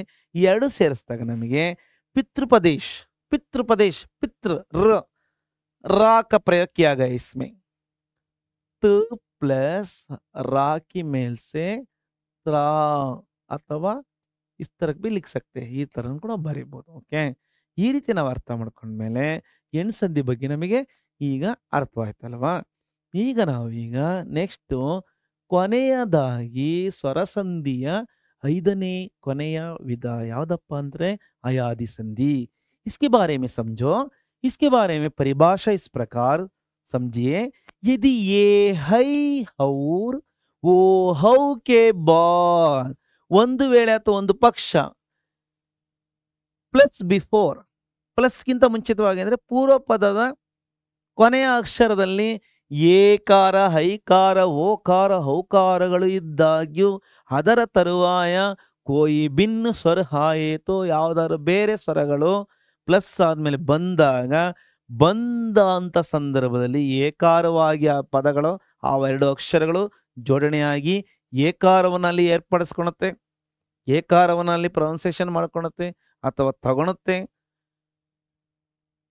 ಏಕ ಐ ಬಂದಾದ ಸಂದರ್ಭದಲ್ಲಿ ಏಕಾರ ಬಂದಲ್ಲಿ ಹೈ ಅಂತೇಳಿ ಉಚ್ಚಾರಣೆ ಆಗತಕ್ಕಂಥದ್ದು. ಹೈ ಆ ಪದವನ್ನು ನಾವು ಪ್ರೊನೌನ್ಸಿಯೇಷನ್ ಮಾಡ್ಬೇಕಾದ್ರೆ ಹೈ ಅಂತೇಳಿ ಅಲ್ಲಿ ಸೆಂಟ್ರಲ್ಲಿ ಪ್ರೊನೌನ್ಸಿಯೇಷನ್ ಆಗುತ್ತೆ. ಎರಡು ಪದಗಳು ಸೇರಿದಂಥ ಒಂದು ಸಂಧಿತ ಜಾಗದಲ್ಲಿ ಆ ಎರಡು ಪದಗಳು ಸೇರ್ತಕ್ಕಂಥ ಒಂದು ಬಿಟ್ವೀನ್ ಒಂದು ಸ್ಮಾಲ್ देखो स्पेस पर हई का प्रयोग होता है, हई ಅಂತೇಳಿ ನಾವು ಎಕ್ಸಾಂಪಲ್ ನಾವು ನೋಡೋಣ. ಓಕೆ, ಮತ್ತೆ ಅಲ್ಲಿ ಹೈ ಕಾ ಹಾಯ್ ಏನಾಗುತ್ತೆ ಅಂದ್ರೆ ಹೈ ಇರತಕ್ಕಂಥದ್ದು ಹಾಯ್ ಅಂತ ಹೋಗುತ್ತೆ, ಗೊತ್ತಾಯ್ತಾ? ಹಾಯ್. ಓಕ ಓ ಜಾಗದಲ್ಲಿ ಏನಾಗುತ್ತೆ, ಹೌ ಅಂತ ಹೋಗುತ್ತೆ. ಇದು ಎಕ್ಸಾಂಪಲ್ ನೀವು ನೋಡಿದ್ರೆ ನಿಮಗೆ ಇನ್ನೂ ಚೆನ್ನಾಗಿ ಕ್ಲಿಯರ್ ಆಗುತ್ತೆ. ನಾನು ಈ ಥರ ಹೇಳ್ತಾರೆ ನಿಮಗೆ ಅಷ್ಟು ಸಾಮಾನ್ಯವಾಗಿ ಬೇಗ ಅಂಡರ್ಸ್ಟ್ಯಾಂಡ್ ಆಗಲ್ಲಲ್ವಾ? ಓಕೆ ನೋಡಿ, ಚೇ ಪ್ಲಸ್ ಅನ್, ಚೇ ಚ प्लस ए की मेल से ही चे के रूप में प्रयोग ಅಥವಾ ಉಚ್ಚಾರಣ कर सकते हैं. ಇಲ್ಲಿ ಚೇ ಆಗಿರೋದು ಯಾವ ತರ, ಚು ಪ್ಲಸ್ ಎ ಅಂದ್ರೆ ಇಲ್ಲಿ ಚೇ ಒಳಗಡೆ ಏಕಿ ಮಾತ್ರ ಇದೆ, ಅಂದ್ರೆ ಪೂರ್ವ ಪದದ ಒಂದೇ ಅಕ್ಷರ, ಇಲ್ಲಿ 2-3 ಅಕ್ಷರಗಳಿಲ್ಲ, ಒಂದೇ ಅಕ್ಷರ, ಹಾಗಾಗಿ ಅದೇ ಕೊನೆಯ ಅಕ್ಷರ ಅದೇ ಪ್ರಾರಂಭಿಕ ಅಕ್ಷರ. ಪೂರ್ವ ಪದದ ಮೊದಲ ಪದದಲ್ಲಿ ಒಂದೇ ಅಕ್ಷರ ಇರತಕ್ಕಂಥ ಈ ಒಂದು ಅಕ್ಷರದಲ್ಲೇ रस्व ए प्लस उत्तर पद के शुरू में हा, ए प्लस हा के मेल से क्या होता है, आई अंत होगुತ್ತೆ ನೋಡಿ. चयन, चयन, च प्लस आई, ना प्लस ना, चयन, चयन, ಹೈನ್, ಚಯನ್, ಚಯನ್, ಹೆನ್, ಹನ್ ಅನ್ನತಕ್ಕಂಥ ಒಂದು ಪದಕ್ಕೆ ಬದಲಾಗಿ ಇಲ್ಲಿ ಏನಾಗುತ್ತೆ, ಐ ಬಂದು ಆಮೇಲೆ ನಾ ಆಗುತ್ತೆ.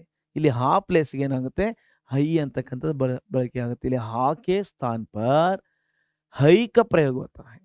ಚಯನ್, ಚಾಹನ್ ಅಂತ ಹೋಗಲ್ಲ, ಚಾಹನ್ ಅಂತ ಹೋಗಲ್ಲ, ಚಯನ್, ಚಯನ್, ದೇಖೋ ಚಯನ್, ಗೊತ್ತಾಯ್ತಾ? ಹೈ ಅಂತಕ್ಕಂಥದ್ದು ಇಲ್ಲಿ ಬಳಕೆ ಆಗುತ್ತೆ. ಅಂದ್ರೆ ಯಾ ಅನ್ನೋದು ಹೊಸದಾಗಿ ಸೇರ್ಪಡೆ ಆಗಿ ಹೈ ಅಂತೇಳಿ ಇಲ್ಲಿ ಉಚ್ಚಾರಣೆ ಆಗುತ್ತೆ.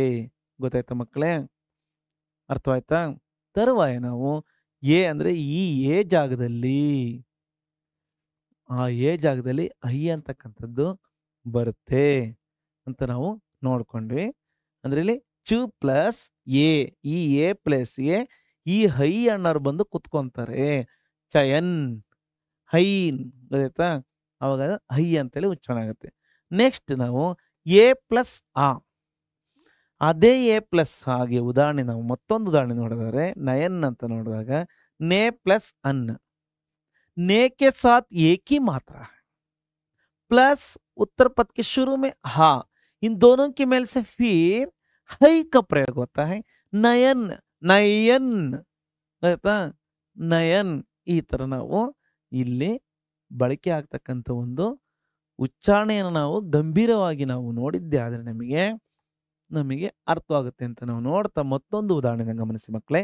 ಹೈ ಪ್ಲಸ್ ಹಾಕಿ ಮೇಲ್ಸಿ, ಇನ್ನು ನಾವು ಹೈನ ಒಂದು ಪ್ರಾರಂಭದಲ್ಲಿ ನಾವು ಪೂರ್ವ ಪದದ ಪ್ರಾರಂಭದಲ್ಲಿ ನಾವು ಹೈನ ಒಂದು ಮಾತ್ರ ನಾವು ಗಮನಿಸಿದ್ದೆ ಆದ್ರೆ ನಂತರ ಬರ್ತಕ್ಕಂಥ ಯಾವುದೇ ಭಿನ್ನ ಸ್ವರ, ರಸ್ವ ಹಾ ಇರ್ಬೋದು, ದೀರ್ಘ ಹಾ ಇರ್ಬೋದು, ಈ ಇರ್ಬೋದು. ಓಕೆ, उदाहरण के लिए गायक, गायक को इसको इस तरह डिवाइड कर लिखते समय गई प्लस अक, गई प्लಸ್ ಅಕ್ ನಾವು ಈ ತರ ಡಿವೈಡ್ ಮಾಡಿರ್ತಕ್ಕಂಥ ಪದ ಗಾಯಕ ಯಾವ ತರ ಆಗುತ್ತಪ್ಪ ಅಂದ್ರೆ ಗ ಪ್ಲಸ್ ಐ, ಇಲ್ಲಿ ಐಕಿ ಮಾತ್ರ ಇದೆ, ಇಲ್ಲಿ ಯಾವ ಮಾತ್ರ ಇದೆ, ಐಕಿ ಮಾತ್ರ है, ऐकी मात्रा प्लस हा, इन दोनों के मेल से हाय के रूप में प्रयोग होता है.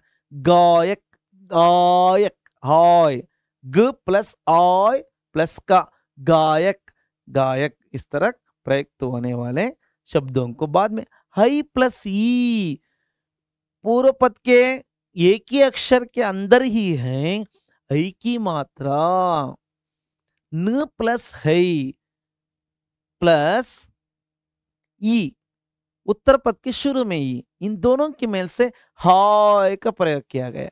नायिका, नायिका, नाय, हाय प्लस इका, ना प्लस आय प्लस इका, नायिका, इस तरह. ओके, प्रयोग हो तो ऐसे पदों को, इस तरह के शब्दों को हम लोग अयादि संधि कह सकते हैं. क्या कह सकते हैं? अयादि संधि ಅಂತ ನಾವು ನೀವು ಅರ್ಥ ಮಾಡ್ಕೋಬಹುದು. ಐ ಆಯ್ ಬರ್ತಕ್ಕಂಥ, ಗೊತ್ತಾಯ್ತಾ ಮಕ್ಕಳೇ? ಎ ಜಾಗದಲ್ಲಿ ಹೈ, ಹೈ ಜಾಗದಲ್ಲಿ ಹಾಯ್ ಅಂತಕ್ಕಂಥ ಬರುತ್ತೆ ನೋಡಿ. ಇಲ್ಲಿ ಎ ಜಾಗದಲ್ಲೆಲ್ಲ ಹೈ ಬಂತು, ಹೈಯನ್ನು ನಾವಿಲ್ಲಿ ಬಳಕೆ ಮಾಡಿದೀವಿ. ಓಕೆ, ಇಲ್ಲಿ ಹೈ ಜಾಗದಲ್ಲೆಲ್ಲ ಹಾಯ್ ಅಂತಕ್ಕಂಥ ಒಂದು ಬಳಕೆ ಆಗಿರೋದನ್ನು ನಾವು ನೋಡ್ತಾ ಇದ್ದೀವಿ ಅಲ್ವಾ. ಇನ್ನು ನಮಗೆ ಹೌ ಬಗ್ಗೆ ನಾವು ತಿಳಿಯೋದಾದ್ರೆ ಮತ್ತೊಂದು ಎಕ್ಸಾಂಪಲ್ ಅನ್ನು ನೀವು ಗಮನಿಸಿ.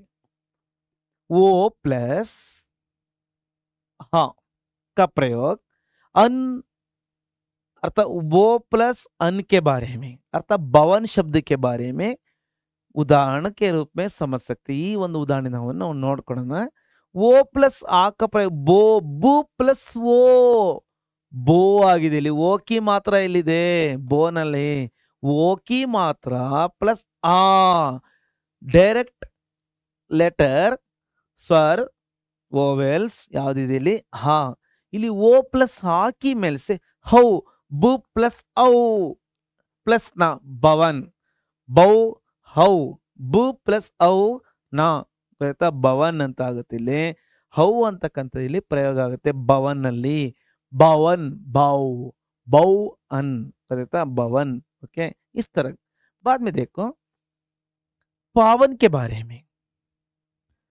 पावन को इस तरह डिवाइड कर लिखते समय पौ प्लस अन लिखना चाहिए पौ के इस अक्षर के अंदर हौ का प्रयोग देख सकते हैं हौ इली ಬಳಕೆ ಆಗಿರುತ್ತೆ पु प्लस औ पौ ಪ್ಲಸ್ ಅನ್ ಇಲ್ಲಿ ಏನಾಗುತ್ತೆ ಅಂದ್ರೆ ಔ ಪ್ಲಸ್ ಹಾ ಇಂದ ಹಾವ್ ಅಂತಕ್ಕಂಥ ಒಂದು ಹೊಸ ಉಚ್ಚಾರಣೆಯನ್ನು ಗಮನಿಸಬಹುದು ಪಾವನ್ ಹಾವನ್ ಪ ಪ್ಲಸ್ ಆವ್ ಪ್ಲಸ್ ನ ಪು ಪ್ಲಸ್ ಹಾವ್ ಪ್ಲಸ್ ನ ಈ ಮೂರೂ ಸೇರಿ ಇಲ್ಲಿ ಬರ್ತಕ್ಕಂಥ ಪದ ಪಾವನ್ ಓಕೆ ಪು ಪ್ಲಸ್ ಹಾವ್ ಈ ಎರಡು ಪದಗಳು ಏನಾಯ್ತು ಪಾವ್ ಪಾವ್ ಆಯ್ತು ಓಕೆ ಪಾವ್ ಪ್ಲಸ್ ನ ಇಸ್ ಈಕ್ವಲ್ ಟು ಪಾವನ್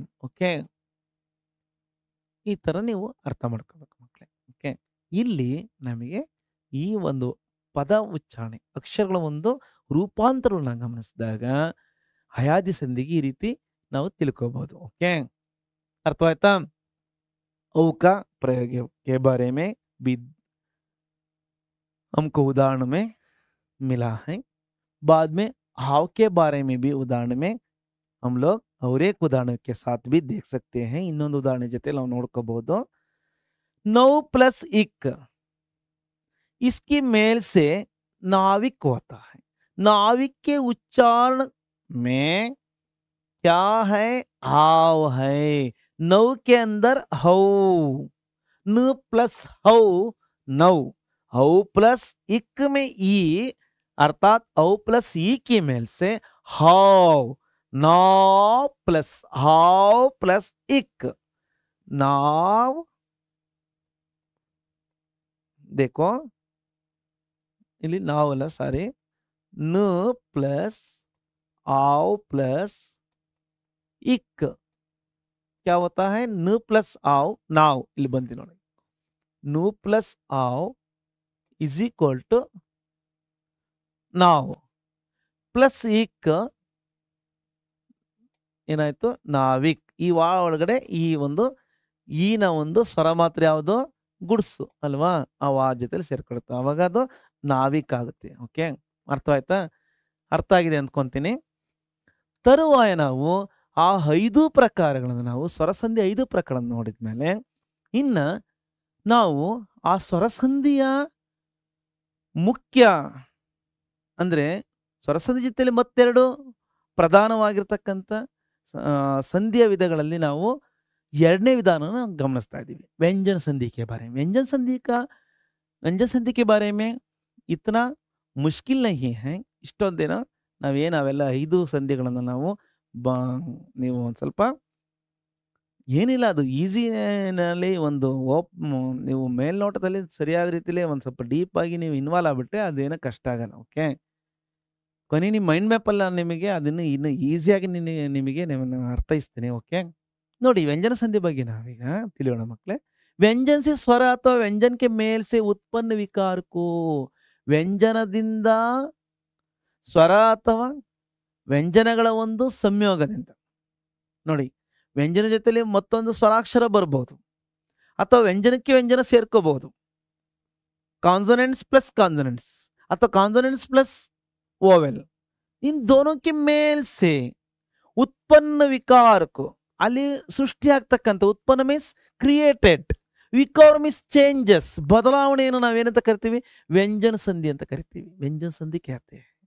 इसके बारे में उदाहरण देखिए, अब उदाहरण में है, देखो दिक प्लस गज, इसमें क पूर्व पद के अंतिम अक्षर का, यह पूर्ण का नहीं आधा का है, अर्थात स्वर रहित का है, ಯಾವುದೇ ಸ್ವರ ಮಾತ್ರ ಅಲ್ಲಿಲ್ಲ। क देखो नीचे हल चिन्ह लिखा गया, हल चिन्ह दिया गया, हल चिन्ह ನಾವು ಅಲ್ಲಿ ಕೊಟ್ಟಿದ್ದೀವಿ।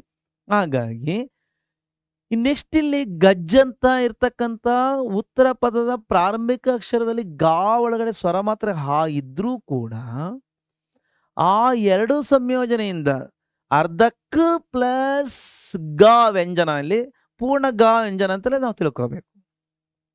ಅದ್ರೊಳಗಡೆ ಇರ್ತಕ್ಕಂಥ ಸ್ವರ ಮಾತ್ರ ನಾವಲ್ಲಿ ಕನ್ಸಿಡರ್ ಮಾಡ್ಕೊಳಂಗಿಲ್ಲ, ಓಕೆ। ಆ ಪೂರ್ಣ ಗ ಏನಾಗುತ್ತಪ್ಪ ಅಂದ್ರೆ, ಅಥವಾ ಸ್ವರ ಮಾತ್ರ ಇದ್ದಾಗಿ ಕೂಡ ಸೇರಿಸ್ಕೊಂಡು ನಾವು ಹೇಳೋದಾದ್ರೆ ಮತ್ತೊಂದು ಅಲ್ಲಿ ವ್ಯಂಜನ ಕ್ರಿಯೇಟ್ ಆಗ್ತಾ ಇದೆ, ಇನ್ನೊಂದು ಗ ಅಲ್ಲಿ ಪ್ರವೇಶ ಆಯ್ತು, दिग्गज और एक व्यंजन का प्रवेश होता है, एक व्यंजन के लिए और एक व्यंजन, ಗೊತ್ತಾ? ಒಂದು ವ್ಯಂಜನದ ಜೊತೆಯಲ್ಲಿ ಅಥವಾ ಸ್ವರಸಹಿತವಾಗಿರ್ತಕ್ಕಂಥ ವ್ಯಂಜನ ಜೊತೆಯಲ್ಲಿ ಮತ್ತೊಂದು ವ್ಯಂಜನ ಅಲ್ಲಿ ದಿಗ್ಗಜ್ ಅಲ್ಲಿ ಗ ಅಂತಕ್ಕಂಥದ್ದು, ದಿಕ್ ಪ್ಲಸ್ ಗಜ್ ದಿಗ್ಗಜ್, ಇನ್ನೊಂದು ಗಾನ ಒಂದು ಪ್ರಯೋಗ ಅಲ್ಲಿ ಬಂತು, ಇನ್ನೊಂದು ವ್ಯಂಜನ ಅಲ್ಲಿ ದಿಗ್ಗಜ್ ಗ, ಗೊತ್ತಾ? ಇನ್ನೊಂದು ವ್ಯಂಜನಕ್ಕೆ ವ್ಯಂಜನ ಬಂದಾಗ ಅದನ್ನ ನಾವು ವ್ಯಂಜನ ಸಂಧಿ ಅಂತ ಕರಿಬಹುದು, ಅಥವಾ ಷಟ್ ದರ್ಶನ ಮೇ, ಷಟ್ ಮೇ ಟ ಯಹ ಸ್ವರರಹಿತ್, ಯಾವುದೇ ಇಲ್ಲಿ ಸ್ವರ ಮಾತ್ರ ಇಲ್ಲ, ಇದು ಅರ್ಧಾಕ್ಷರವಾಗಿ ಉಚ್ಚಾರಣೆ ಆಗ್ತಕ್ಕಂಥ ವ್ಯಂಜನಗಳಿಗೆ ಅರ್ಧ ವ್ಯಂಜನ ಅಂತ ಕರಿತಾರೆ। ಟ ಪ್ಲಸ್ ದರ್ಶನ್ ಮೇ ಇಲ್ಲಿ ಏನಾಗಿದೆ, ಏನಾಯ್ತಪ್ಪ ಅಂದ್ರೆ ಟ ಬದಲೆ ಅವರೇ ಡಾ ಆಗಯ, ಅಂದ್ರೆ ಒಂದು ವ್ಯಂಜನವಾಗಿ ಮತ್ತೊಂದು ವ್ಯಂಜನ ಇಲ್ಲಿ ಪ್ರಯೋಗ ಆಯ್ತು, ಡ ಅಂತಕ್ಕಂಥದ್ದು ವ್ಯಂಜನಕ್ಕೆ ವ್ಯಂಜನ ಬಂದಾಗ, ಓಕೆ, ಅಥವಾ ವ್ಯಂಜನಕ್ಕೆ ಮತ್ತೊಂದು ಸ್ವರ ಬಂದ್ರು ಕೂಡ, ವ್ಯಂಜನ ಜೊತೆಯಲ್ಲಿ ಮತ್ತೊಂದು ಸ್ವರ ಬರ್ತಕ್ಕಂಥ ಒಂದು ಉದಾಹರಣೆಯನ್ನು ಕೂಡ ನಾವು ಇಲ್ಲಿ ಗಮನಿಸ್ತೀವಿ। ನಾವು ಕೆಳಗಡೆ ನೋಡಿ ಮಕ್ಕಳೇ, सत प्लस वाणी में त अर्धा तु पूर्व पद के अंतिम अक्षर, उत्तर पद के प्रारंभिक अक्षर वाणी में उ प्लस आ, ಇಲ್ಲಿ ವಾ ಏನಾಗಿದೆಯಪ್ಪ ಅಂದ್ರೆ ಇಲ್ಲಿ ತಕಾರಕ್ಕೆ ದಕಾರ ಬರುತ್ತೆ, ಸದ್ವಾಣಿ, ಅಲ್ಲಿ ಮೇಲೆ ಕಂಡಂತೆ ಕಕಾರಕ್ಕೆ ಮತ್ತೇನು ಬಂತಲ್ಲಿ ಪೂರ್ವ ಪದದ ಕೊನೆಯ ವ್ಯಂಜನಕ್ಕೆ ಮತ್ತೊಂದು ವ್ಯಂಜನ ಅಲ್ಲಿ ಆಡಿಂಗ್ ಆಯ್ತು, ಸೇರ್ಪಡೆ ಆಯ್ತು।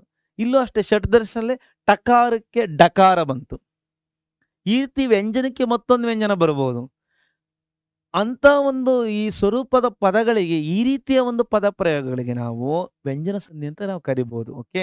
ಸದ್ವಾಣಿ ತಕಾರ ಕೆ ಲಿಯೆ ದಕಾರ ಆ ಗಯಾ ಹೈ, ಸದ್ ಪ್ಲಸ್ ವಾಣಿ, ಇಲ್ಲಿ ನಮಗೆ ಆ ಒಂದು ತಾ ವ್ಯಂಜನಕ್ಕೆ ದಾ ವ್ಯಂಜನ ಅಂತಕ್ಕಂಥದ್ದು ಇಲ್ಲಿ ಬಂದಿದೆ ನೋಡಿ, ದಾ ವ್ಯಂಜನ, ಹಾಗಾಗಿ ವ್ಯಂಜನಕ್ಕೆ ವ್ಯಂಜನ ಬಂದ್ರೆ ವಾಗ್ ಜಲ್ ಮೇ ಬಿ ವಾಕ್ ಪ್ಲಸ್ ಜಾಲ್, वाग जाल, वाक प्लस जाल में वाग जाल में ककार के बदले गकार आ गया ನೋಡಿ, ಗಾವತ್ ಬಂದಿದೆ, ಇಲ್ಲಿ ಏನ ಬಂದಿದೆ, ಗಾವತ್ತು ಬಂದಿದೆ, ಓಕೆ। ಈ ಗಾವತ್ತು ಇಲ್ಲಿ ಬಳಕೆ ಆಗಿದೆ ಮಕ್ಕಳೇ, ಅರ್ಥವಾಯ್ತಾ? ಅಂದ್ರೆ ಇಲ್ಲಿ ಕಕಾರಕ್ಕೆ ಗಕಾರ ಮತ್ತೆ ವ್ಯಂಜನಕ್ಕೆ ಮತ್ತೊಂದು ವ್ಯಂಜನ ಇಲ್ಲಿ ಸೇರ್ಪಡೆ ಆಯ್ತು, ಅಂದ್ರೆ ನಿಮ್ಗೆ ಇನ್ನೊಂದು ಚಿಕ್ಕ ಫಾರ್ಮುಲಾ ಏನಪ್ಪ ಅಂದ್ರೆ ಹೆಚ್ಚಿಗೆ ಒತ್ತಕ್ಷರಗಳು ಬಂದ್ರೆ ಅದು ವ್ಯಂಜನ ಸಂಧಿ, ಒತ್ತಕ್ಷರಗಳು ಯಾವ ಬರ್ತಾವ ಆ ಪದಗಳನ್ನು ನೀವು ವ್ಯಂಜನ ಸಂಧಿ ಅಂತ ನೀವು ಕನ್ಸಿಡರ್ ಮಾಡ್ಕೊಳ್ಳಿ। नेक्स्ट अच प्लस अंत में इन दोनों की मेल से अजंत लिखा गया है।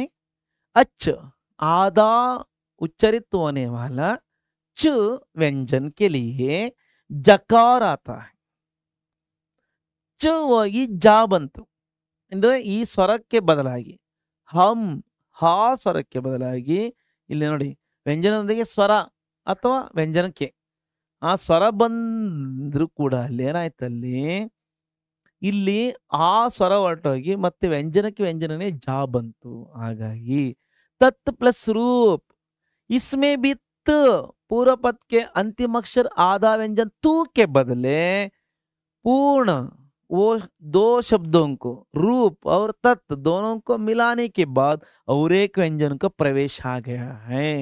ಯಾವ ಪ್ರವೇಶ ಆಗಿದೆ? ತ ಬದಲಿಗೆ ದ ಬಂದಿದೆ ಇಲ್ಲಿ. ತದ್ರೂಪ್ ದ ಬಂತು. ಆಯ್ತಾ? ಈ ರೂಪ್ಗೆ ಈ ರಾಗೆ ದಾ ಬಂತು. ದಾ ಅಕ್ಷರ ಬಂತು. ಓಕೆ, ಈ ದಾ ಅಕ್ಷರ ಬಂದೇನಾಯ್ತು? ತದ್ರೂಪ್ ಆಯ್ತು. ಈ ರೀತಿ ವ್ಯಂಜನಕ್ಕೆ ವ್ಯಂಜನ ಮತ್ತೊಂದು ವ್ಯಂಜನ ಅಲ್ಲಿ ಕ್ರಿಯೇಟ್ ಆದ್ರೆ ಅದು ವ್ಯಂಜನ ಸಂಧಿ ಅಂತ ಕರಿಬಹುದು. ಇನ್ನ ಮೂರನೇ ಮುಖ್ಯ ವಿಧ संधि के 3 प्रधान भेदों में से अब तीसरा भेद है विसर्ग संधि. ಆಯ್ತಾ? ಈಗ ನಾವು ವಿಸರ್ಗ ಸಂಧಿಯನ್ನು ಸ್ವರ ಸಂಧಿ ಒಂದು 5 ವಿಧಗಳನ್ನು ನೋಡ್ಕೊಂಡ್ ಬಂದ್ವಿ. ತರುವಾಯ ನಾವೀಗ ಯಾವುದನ್ನು ನೋಡ್ತಾ ಇದ್ದೀವಿ? 2ನೇ ವಿಧದ ತರುವಾಯ 3ನೇ ವಿಧವನ್ನು ನಾವು ನೋಡ್ತಾ ಇದ್ದೀವಿ. ವಿಸರ್ಗ ಸಂಧಿಯನ್ನು ನಾವು ನೋಡ್ತಾ ಇದ್ದೀವಿ. ओके, व्यंजन संधि ನಂತರ ನಾವು स्वर संधि के बाद स्वर संधि के 5 भेद, उसके बाद व्यंजन संधि के बाद विसर्ग संधि. विसर्ग संधि के बारे में ಸ್ವರೋ ಅಥವಾ ವ್ಯಂಜನೋಂಕೆ ಸ್ವಾತ್ ವಿಸರ್ಗ, ಸ್ವರಗಳು ಅಥವಾ ವ್ಯಂಜನಗಳ ಜೊತೆಯಲ್ಲಿ ವಿಸರ್ಗ ಹಾಕಿ ಮಾತ್ರ. ಆಹಾ ಮಾತ್ರೆಗಳು ಪ್ರಾರಂಭದಲ್ಲಿ ಪೂರ್ವ ಪದದ ಶುರುವಿನಲ್ಲೇ ಈ ಆಹಾ ಮಾತ್ರೆ 2 चुक्की अक्षर के बगल में देने वाले इन 2 बिंदुओं को कन्नड़ में 2 शून्य ಒಂದ್ರ ಕೆಳಕ 2 ಸೊನ್ನೆ ನಾವು ಹಾಕ್ತಿವಿ ಆಹಾ ಅಂತೇಳಿ. ಹಿಂದಿ में ಡಾಟ್ ಮೇಲ್ಸೆ ಪ್ರಾರಂಭದ ಪೂರ್ವ ಪದದ ಅಕ್ಷರ ಜೊತೆಲಿ ಬರ್ತಕ್ಕಂಥ ಈ ಒಂದು ವಿಸರ್ಗ ಚಿಹ್ನೆ ಜೊತೆಗೆ ಮುಂದಿನ ಒಂದು ಉತ್ತರ ಪದದೊಂದಿಗೆ ಸೇರ್ಪಡೆ ಆದ್ಮೇಲೆ ಗೊತ್ತಾ, ಮೇಲ್ಸೆ ವಿಸರ್ಗ में जो परिवर्तन होता है, ಯಾವ ಒಂದು ಪರಿವರ್ತನೆ ಉಂಟಾಗುತ್ತೆ, ಯಾವ ಒಂದು ಬದಲಾವಣೆ ಉಂಟಾಗುತ್ತೋ ಉಸ್ಸೆ उस तरह की प्रक्रिया को विसर्ग संधि कह सकते हैं ಅಥವಾ कहते हैं ಅಂತ ಒಂದು ಏನಂತ ಕರೀತಾರಪ್ಪ ಅಂದ್ರೆ ವಿಸರ್ಗ ಸಂಧಿ ಅಂತೇಳಿ ಕರೀತಾರೆ. ಓಕೆ, ಉದಾಹರಣೆ के लिए निहा प्लस छय. देखो इन सभी उदाहरणों को देखिए. ಇಲ್ಲಿ येलो कलर ಕೊಟ್ಟಿರ್ತಕ್ಕಂಥ येलो कलर में दिए गए प्लस बिफोर हर अक्षर के साथ 2 बिंदी है. देखिए 2 बिंदी का मतलब क्या है? इसका मतलब है आहा की मात्रा, विसर्ग मात्रा का प्रयोग किया गया. इन विसर्ग मात्रा के प्रयोग के बाद आने वाले प्लस के बाद दिया गया शब्द के साथ उच्चारण होने वाले पदों को विसर्ग संधि कह सकते हैं. निश्चय न बरेಬೇಕಾದ್ರೆ ನಾವು ನಿಹಾ ಪ್ಲಸ್ ಚೈ ನಿಶ್ಚಯ ಆಗುತ್ತೆ. ಗೊತ್ತಾಯ್ತಾ? ಈ ರೀತಿ ಪದವನ್ನು ವಿಂಗಡಣೆ ಮಾಡಿದ ಮೇಲೆ ಮಾತ್ರ ನಾವು ಈ ಪದವನ್ನು ನಾವು ವಿಸರ್ಗ ಸಂಧಿ ಅಂತ ಹೇಳ್ಬೋದು. ಪದ ವಿಂಗಡಣೆ ಮಾಡಿದ್ರೆ ನಾವು ಇದನ್ನ ಹೇಳಕ್ ಸಾಧ್ಯ ಇಲ್ಲ. ಓಕೆ, ಪದವನ್ನು ವಿಂಗಡಣೆ ಮಾಡಬೇಕು. ಡಿವೈಡ್ ಮಾಡಿದಾಗ ಅಲ್ಲಿ ಬರ್ತಕ್ಕಂಥ ಒಂದು ವಿಸರ್ಗದ ಒಂದು ಉಚ್ಚಾರಣೆ, ವಿಸರ್ಗ ಮಾತ್ರೆಯ ಒಂದು ಪ್ರಯೋಗ, ವಿಸರ್ಗದ ಒಂದು ಚಿಹ್ನೆ, ಆ ಒಂದು ಚಿಹ್ನೆ ಬಂದಿದ್ದೆ ಆದರೆ ಅದರ ಒಂದು ಸ್ವರ ಮಾತ್ರೆ ಬಂದಿದ್ದೆ ಆದರೆ ಓಕೆ, ನಿಷ್ಕಪಟ್ निहा प्लस कपट निष्कपट. बाद में निहा प्लस रस नीरस. ओके, दुह दुहा प्लस गंध दुर्गंध. मनहा प्लस रथ मनोरथ. ನೀವು ಇದನ್ನ ಪದವನ್ನು ಬೇರೆ ತರ ನೀವು ಡಿವೈಡ್ ಮಾಡಿಬಿಟ್ರೆ ಅದು ಈ ವಿಸರ್ಗ ಸಂಧಿ ಅಂತ ನೀವು ಕನ್ಸಿಡರ್ ಮಾಡಕ್ ಬರಲ್ಲ. ಹಾಗಾಗಿ ನೀವು ಮೊದಲು ಈ ಪದಗಳ ಒಂದು ವಿಭಾಗ ಯಾವ ತರ ಆಗುತ್ತೆ, ಯಾವ ಅಕ್ಷರದಿಂದ ಆಗುತ್ತೆ ಅಂತ ಒಂದು ಲಿಸ್ಟ್ ಅನ್ನು ನೀವು ಅಭ್ಯಾಸ ಮಾಡಬೇಕಾಗತ್ತೆ. ನೀನ್ ಡಿವೈಡ್ ಮಾಡ್ತೀಯ ಅಂದ್ರೆ ಕೆಲವ್ರು ಏನ್ ಮಾಡ್ತೀರಾ, ನಿಶ್ ಪ್ಲಸ್ ಚೈ ಅಂತ ಬರಿಬಹುದು ನಿಶ್ಚಯನ. ನಿಷ್ಕಪಟನ ನಿಶ್ ಪ್ಲಸ್ ಕಪಟ್ ಅಂತ ಬರಿಬಹುದು. ಆವಾಗ ಅಲ್ಲಿ ನೀವು ವಿಸರ್ಗ ಸಂಧಿ ಅಂತ ನೀವು ಐಡೆಂಟಿಫೈನೇ ಮಾಡೋಕ್ಕಾಗಲ್ಲ. ಅದು ವಿಸರ್ಗ ಸಂಧಿ ಅಂತ ನೀವು ಹೇಳಕ್ಕೆ ಆಗಲ್ಲ. ನೀವು ರಾಂಗ್ ಅನ್ನು ನೀವು ಆನ್ಸರ್ನ ನೀವು ಯೋಚನೆ ಮಾಡಬೇಕಾಗತ್ತೆ, ಅಥವಾ ನಿಮಗೆ ಆನ್ಸರ್ ಒಳದಲ್ಲೇ ಇರ್ಬೋದು. ಓಕೆ, ನೀರಸ್ನ ನೀ ಪ್ಲಸ್ ರಸ್ ಅಂತ ಬರೀತಕ್ಕಂಥ ಪುಣ್ಯಾತ್ಮರು ಇರ್ತೀರಾ. ಹಾಗಾಗಿ ಈ ಥರ ಪದಗಳನ್ನು ನೀವು ಒಂದು ವ್ಯಾಕರಣದ ಒಂದು ಪಠ್ಯಪುಸ್ತಕದಿಂದ, ವ್ಯಾಕರಣದ ಪುಸ್ತಕದಿಂದ ಅಥವಾ ವ್ಯಾಕರಣದ ಒಂದು ವಿಷಯದಿಂದ ನೀವು ಇಂತಹ ಪದಗಳ ಒಂದು ಪಟ್ಟಿಯನ್ನು ಮಾಡ್ಕೋಬೇಕು. ಆವಾಗ ನೀವು ವಿಸರ್ಗ ಸಂಧಿಯ ಬಗ್ಗೆ ನೀವು ತಿಳುವಳಿಕೆ ಸಿಗುತ್ತೆ. ಜೊತೆಗೆ ನೀವು ಅಂಥ ಪದಗಳನ್ನು ನೀವು ಗುರುತಿಸಿ ಇದು ಇಂಥ ಸಂಧಿ ಅಂತೇಳಿ ನೀವು ಕಂಡುಹಿಡಿಯಬಹುದು. ಓಕೆ ಮಕ್ಕಳೇ, ಇನ್ನು ಮನೋರಥನ ಕೆಲವರು ಮನ್ ಪ್ಲಸ್ ರಥ ಅಂತ ಬರಿಬೋದು ಅಥವಾ ಮನೋ ಪ್ಲಸ್ ರಥ ಅಂತ ಬರೀತಾರೆ. ಅದು ಎರಡೂ ಕೂಡ ಡಿವೈಡ್ ಮಾಡ್ತಕ್ಕಂಥ ವಿಧಾನ ತಪ್ಪಾಗುತ್ತೆ. ಮನಃ ಪ್ಲಸ್ ರಥ ಅಂತ ನೀವು ಡಿವೈಡ್ ಮಾಡಿದ್ದೆ ಆದರೆ ಮಾತ್ರ ವಿಸರ್ಗ ಸಂಧಿ. ತರುವಾಯ ಪುರಃ ಪ್ಲಸ್ ಹಿತ್, ಪುರೋಹಿತ್ ಅಂತೇಳಿ ನಾವು ಪುರಾ ಪ್ಲಸ್ ಹಿತ್ ಅಂತ ಬರೀಬಹುದು, ಅಥವಾ ಪುರೋ ಪ್ಲಸ್ ಹತ್ ಅಂತ. ಇದುವರೆಗೂ ನಾವು ಇಷ್ಟು ಸಂಧಿಯ ಬಗ್ಗೆ ಸುದೀರ್ಘವಾದ ಒಂದು ಸಮಯವನ್ನು ನಾವು ತಗೊಂಡಿದ್ದೀವಿ. ಯಾಕಪ್ಪ ಅಂದರೆ ಇದು ಒಂದು ವ್ಯಾಕರಣ ಅಂತಕ್ಕಂಥದ್ದು ನಮಗೆ, ಅದರಲ್ಲಿ ವಿಶೇಷವಾಗಿ ಸಂಧಿ ಸಮಾಸಗಳು ನಮಗೆ ಬಹಳ ನಿಧಾನವಾಗಿ ಮತ್ತೆ ಅರ್ಥಪೂರ್ಣವಾಗಿ ನಾವು ಅರ್ಥ ಮಾಡ್ಕೊಂಡು ಹೋಗ್ಬೇಕಾಗತ್ತೆ. ಇಲ್ಲಾಂದ್ರೆ ನಮಗೆ ಗಣಿತ ಎಷ್ಟು ಮಟ್ಟಿಗೆ ನಿಮಗೆ ಕಷ್ಟ ಅನಿಸಿದೆ, ಆದರೆ ಕಷ್ಟ ಅಂದ್ಕೊಂಡ್ರೆ ಎಲ್ಲದೂ ಕಷ್ಟನೇ, ಗಣಿತನೇ ಅಲ್ಲ, ಯಾವುದೇ ಸಬ್ಜೆಕ್ಟ್ ಆಗಿರ್ಬೋದು, ಯಾವುದೇ ಟಾಪಿಕ್ ಇರ್ಬೋದು, ಯಾವುದೇ ವಿಷಯ ಇರ್ಬೋದು, ಆ ಒಂದು ಪರಿಕಲ್ಪನೆ ನಮ್ಮಲ್ಲಿ ಮನಸ್ಸಿನಲ್ಲಿ ಬಿತ್ತುಬಿಟ್ರೆ ಮುಗೀತು.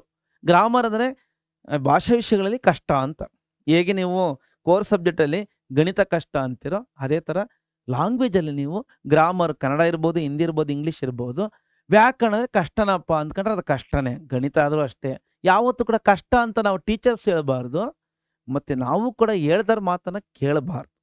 ಕಷ್ಟ ಯಾಕೆ, ಅದೇ ಕಷ್ಟ ಆಗುತ್ತೆ, ನನ್ನ ಮನಸ್ಸಿಗಿಂತ ನನಗಿಂತ ಕಷ್ಟನ ಅಂದ್ಕೋಬೇಕು, ಮನಸ್ಸು ಮಾಡಬೇಕು. ಮನಸ್ಸು ಮಾಡಿದಾಗ ಯಾವುದು ಕಷ್ಟ ಆಗಲ್ಲ, ಎಲ್ಲ ಸುಲಭ ಆಗುತ್ತೆ. ಹಾಗಾಗಿ ನಾವೀಗ ಕೊನೆಯ ಘಟ್ಟದಲ್ಲಿದ್ದೀವಿ. ಇಷ್ಟೆಲ್ಲ ನಾವು ಚರ್ಚೆ ಮಾಡಿದ್ಮೇಲೆ ನಮಗೊಂದು ಮೈಂಡ್ ಮ್ಯಾಪ್ ಬೇಕಲ್ವಾ, ಒಂದು ಸಂಕ್ಷಿಪ್ತವಾಗಿ ನಾವು ಇದ್ರ ಬಗ್ಗೆ ಒಂದಲ್ಲ ಏನೆಲ್ಲ ನಾವೀಗ ಇದುವರೆಗೂ ನಾವು ನೋಡ್ತಾ ಬಂದ್ವಿ ಅದನ್ನು ಒಂದು ಸಣ್ಣದಾಗಿ ಒಂದು ಕ್ಷಾಕಿರಣವನ್ನು ಬೇಡೋಣ. ಓಕೆ, संधि का अर्थ क्या है? वर्ण मेल को संधि कहा जाता है. संक्षिप्त शब्द में, संक्षिप्तवाದ ಒಂದು ಪದದಲ್ಲಿ ನಾವು वर्ण मेल अक्षरಗಳ ಒಂದು ಸಂಯೋಜನೆ, अक्षरों की जोड़ने की प्रक्रिया को संधि कहा जाता है. संधि में प्रधानतः मुख्यतः 3 भेद होते हैं. कितने भेद होते हैं? 3 भेद होते हैं. वे कौन कौन से हैं? स्वर संधि, first one. Second one is व्यंजन संधि. तीसरा है विसर्ग संधि. फर्स्ट वन स्वर संधि, व्यंजन संधि, विसर्ग संधि. 3 प्रधान भेद है, मेन टाइप, 3 विधಗಳು. इन 3 भेदों में से पहला भेद है स्वर संधि के अंतर्गत फिर 5 भेद होते. ಮತ್ತೆ ಇದರಲ್ಲಿ 5 ವಿಧಗಳನ್ನು ಗಮನಿಸ್ತೀವಿ. इन 5 भेदों में से देखिए, फर्स्ट वन इज दीर्घ संधि, सेकेंड वन इज गुण संधि, तीसरा ही वृद्धि संधि, चौथा है एण संधि, पांचवा है अयादि संधि. दीर्घ, गुण, वृद्धि, एण, अयादि संधि. ओके, ಈಗ ಈ ಸಂಧಿಗಳ ಒಂದು ಫಾರ್ಮುಲಾ ನಾವು ತಿಳ್ಕೊಂಡ್ರೆ, ದೀರ್ಘ ಸಂಧಿ के लिए हमेशा हम लोग समझ लेने का है. ನಾವು ಯಾವಾಗಲೂ ತಿಳ್ಕೊಳ್ತಕ್ಕಂಥದ್ದು ಏನಪ್ಪ ಅಂದ್ರೆ ಆ ಈ ಊ ರು वाले बीच में इन अक्षरों से प्रयुक्त होने वाले शब्दों को दीर्घ संधि के रूप में पहचान करना चाहिए. इस गुण संधि के लिए ये वो अर वाले शब्दों को गुण संधि के रूप में समझना चाहिए. वृद्धि संधि के हೈ ಹೌ वाले शब्द, ಹೈ ಹೌ ಇಂದ ಪ್ರೊನೌನ್ಸಿಯೇಷನ್ ಆಗ್ತಕ್ಕಂಥ ಪದಗಳು, ಸೆಂಟ್ರಲ್ಲಿ ಬರ್ತಕ್ಕಂಥ ಆ ಪದಗಳು. ಎಣ್ ಸಂಧಿ के लिए ಯು ಉ ರು, ರು ನೈ ರಾ, ಈ ತರ ಒಂದು ಪ್ರೊನೌನ್ಸಿಯೇಷನ್ ಆಗ್ತಕ್ಕಂಥ ಪದಗಳು, ಅದನ್ನ ಎಣ್ ಸಂಧಿ ನಾವು ಅಂತೇಳಿ ನೀವು. ಅಯಾದಿ ಸಂಧಿಗೆ ಐ ಹೌ ಹಾವ್, इस तरह होने वाले पदों को, शब्दों को देखिए संधि के रूप में समझना चाहिए. इसके बाद है व्यंजन संधि. व्यंजन संधि 3 भेदों में से यह दूसरी भेद है. This is second type. ಇದು ಒಂದು ಎರಡನೇ ವಿಧ. ಯಾವ್ದಪ್ಪ ಅಂದ್ರೆ 3 ಮುಖ್ಯ ವಿಧಗಳಲ್ಲಿ ಸ್ವರಸಂಧಿ 5 ಪ್ರಕಾರಗಳನ್ನು ನಾವು ನೋಡಿದ ಮೇಲೆ ನಂತರ ಎರಡನೇ ವಿಧವಾಗಿರ್ತಕ್ಕಂಥ ವ್ಯಂಜನ ಸಂಧಿ ಏನಪ್ಪ ಅಂದ್ರೆ ದಿಕ್ ಪ್ಲಸ್ ಗಜ್. ಉದಾಹರಣೆಗೆ ಅನುಸಾರ ದಿಗ್ಗಜ್ ಅಂದ್ರೆ ಒಂದು ವ್ಯಂಜನಕ್ಕೆ ಮತ್ತೊಂದು ವ್ಯಂಜನ ಅಲ್ಲಿ ಬಂದು संधि ಏರ್ಪಡುತ್ತೆ ಅಲ್ವಾ. अच प्लस अंत में देखो और एक व्यंजन आता है, च के बदले जा आता है, क के बदले गा आता है. इस तरह आने वाले ವ್ಯಂಜನಕ್ಕೆ ವ್ಯಂಜನ ಬಂದು ಅಥವಾ ವ್ಯಂಜನ ಜೊತೆ ಸ್ವರ ಬಂದರೂ ಕೂಡ ಆ ಸ್ವರಕ್ಕೆ ಬದಲಾಗಿ ಅಲ್ಲಿ ಏನಾಗುತ್ತಪ್ಪ ಅಂದ್ರೆ ಮತ್ತೊಂದು ವ್ಯಂಜನವನ್ನ ತನ್ನ ಒಳಗಡೆ ಅದು ಸೇರಿಸ್ಕೊಳುತ್ತೆ ಅಥವಾ ತನ್ನ ಒಳಗಡೆ ಅದು ಆವಾಹಿಸ್ಕೊಳುತ್ತೆ. ಅಂತ ಒಂದು ಪ್ರಕಾರಕ್ಕೆ ನಾವು ವ್ಯಂಜನ ಸಂಧಿ. ವಿಸರ್ಗ ಸಂಧಿ ಅಂದ್ರೆ ಪದವನ್ನು ಡಿವೈಡ್ ಮಾಡಿದಾಗ ನಮಗೆ ಬರ್ತಕ್ಕಂಥ ಒಂದು ಪೂರ್ವ ಪದದ ಪ್ರಾರಂಭದಲ್ಲಿ ಆ ಹಾಕಿ ಮಾತ್ರ, ದೋ ಬಿಂದಿ, दो बिंदुओं के प्रयोग से प्रयुक्त होने वाले शब्दों को ಆ ಪದಗಳಿಗೆ ನಾವು ವಿಸರ್ಗ ಸಂಧಿ ಅಂತ ಕರಿಬಹುದು. ಉದಾಹರಣೆಗೆ लिए ನಿಹಾ ಪ್ಲಸ್ ಚೈ ನಿಶ್ಚಯ್ ಅಂತ ನಾವು ಅರ್ಥ ಮಾಡ್ಕೊಂಡ್ಮೇಲೆ ಇದೆಲ್ಲ ನಿಮಗೆಲ್ಲ ಗ್ರಾಮರ್ ಚೆನ್ನಾಗಿ ಅರ್ಥವಾಗಿದೆ ಅಂದ್ಕೊಂತೀನಿ. ಈಗ ಇಷ್ಟೆಲ್ಲ ನೀವು ನೋಡಿದ್ಮೇಲೆ ಮತ್ತೊಮ್ಮೆ ನೀವು ಸರಿಯಾಗಿ ಅರ್ಥವಾಗಿಲ್ಲ ಅಂದರೆ ಮತ್ತೆ ರೀಪ್ಲೇ ಮಾಡ್ಕೊಂಡು ಇದನ್ನು ನೋಡಿ. ಮತ್ತೆ ನಿಮಗೆ ಕಳೆದ ಸಾರಿಯ ಲೈವ್ ಕ್ಲಾಸಲ್ಲೂ ಕೂಡ ಎಲ್ಲ ಗ್ರಾಮರ್ನ ವಿಷಯಗಳನ್ನು ನಾವು ನಿಮಗೆ ಹೇಳಿದ್ದೀವಿ. ಹಾಗಾಗಿ ಇದ್ರ ಬಗ್ಗೆ ನಿಮಗೆ ಯಾವುದೇ ನೋಟ್ಸು ನಿಮಗೆ ನಮ್ಮ ಈ ಒಂದು ಡಿಸ್ಕ್ರಿಪ್ಷನ್ ಬಾಕ್ಸಲ್ಲಿ ಯಾವುದೇ ರೀತಿಯಲ್ಲಿ ನೋಟ್ಸನ್ನು ನಾವು ಕೊಡ್ತಾ ಇಲ್ಲ. ಯಾಕಪ್ಪ ಅಂದರೆ ಈ ಗ್ರಾಮರಿಗೆ ಸಂಬಂಧಪಟ್ಟಂತೆ ನಿಮಗೆ ಎಲ್ಲ ಒಂದು PYQನಲ್ಲಿ ಮತ್ತು ನೋಟ್ಸ್ ಚಾಪ್ಟರ್ಗಳ ನೋಟ್ಸಿನ ಒಂದು ಅಭ್ಯಾಸಗಳಲ್ಲಿ ನಾವು ನಿಮಗೆ ಈ ಪದಗಳ ಒಂದು ಅಭ್ಯಾಸಗಳಲ್ಲಿ ನಾವು ಬಂದಿರೋದ್ರಿಂದ ಇದು ಸಪ್ರೇಟ್ ಕೊಡ್ತಕ್ಕಂಥ ಒಂದು ಅವಶ್ಯಕತೆ ಇಲ್ಲ ಅಂತ ನಾನಾದರೂ ಪರಿಭಾವಿಸ್ತಾ ಇದುವರೆಗೂ ಕೇಳಿರ್ತಕ್ಕಂಥ ನನ್ನ ನೆಚ್ಚಿನ ವಿದ್ಯಾರ್ಥಿ ಸಮೂಹಕ್ಕೆ ಎಲ್ಲರಿಗೂ ಧನ್ಯವಾದಗಳನ್ನು ಹೇಳ್ತಾ ಮತ್ತೊಂದು ವಿಡಿಯೋದಲ್ಲಿ ನಾನು ನಿಮಗೆ ಮತ್ತೊಂದು ವ್ಯಾಕರಣಾಂಶದ ಜೊತೆಯಲ್ಲಿ ನಿಮ್ಮ ಮುಂದೆ ಮುಖಾಮುಖಿ ಆಗ್ತೀನಿ. ಏನಾದರೂ ಕ್ವಶನ್ಸ್ ಇದ್ದರೆ ಪ್ರಶ್ನೆಗಳಿದ್ದರೆ ಖಂಡಿತ ದಯಮಾಡಿ ನಮ್ಮ ಯೂಟ್ಯೂಬ್ ಚಾನಲ್ನ ಕಾಮೆಂಟ್ಸ್ ಬಾಕ್ಸ್ನಲ್ಲಿ ಮತ್ತು ಟೆಲಿಗ್ರಾಮ್, ಇನ್ಸ್ಟಾಗ್ರಾಮ್, ವಾಟ್ಸಪ್ ಚಾನಲ್ ಕೂಡ ನೀವು ಪ್ರಶ್ನೆಗಳನ್ನು ಕೇಳಬಹುದು. ಅಲ್ಲಿ ನೀವು ದಾಖಲಿಸಿ ಎಂಟ್ರಿ ಮಾಡಿ ಟೈಪ್ ಮಾಡಿ ನಾವು ಉತ್ತರವನ್ನು ಕೊಡ್ತೀವಿ. ಹಾಗೆ ಶೇರ್ ಮಾಡಿ, ಲೈಕ್ ಮಾಡಿ. ಏನಾದರೂ ಇದ್ದರೆ ಸದಾ ನಮ್ಮ ಜೊತೆ ಇರಿ, ನಾವು ಕೂಡ ಸದಾ ನಿಮ್ಮ ಜೊತೆ. ಎಲ್ಲರಿಗೂ ಅನಂತ ವಂದನೆಗಳೊಂದಿಗೆ ಧನ್ಯವಾದ.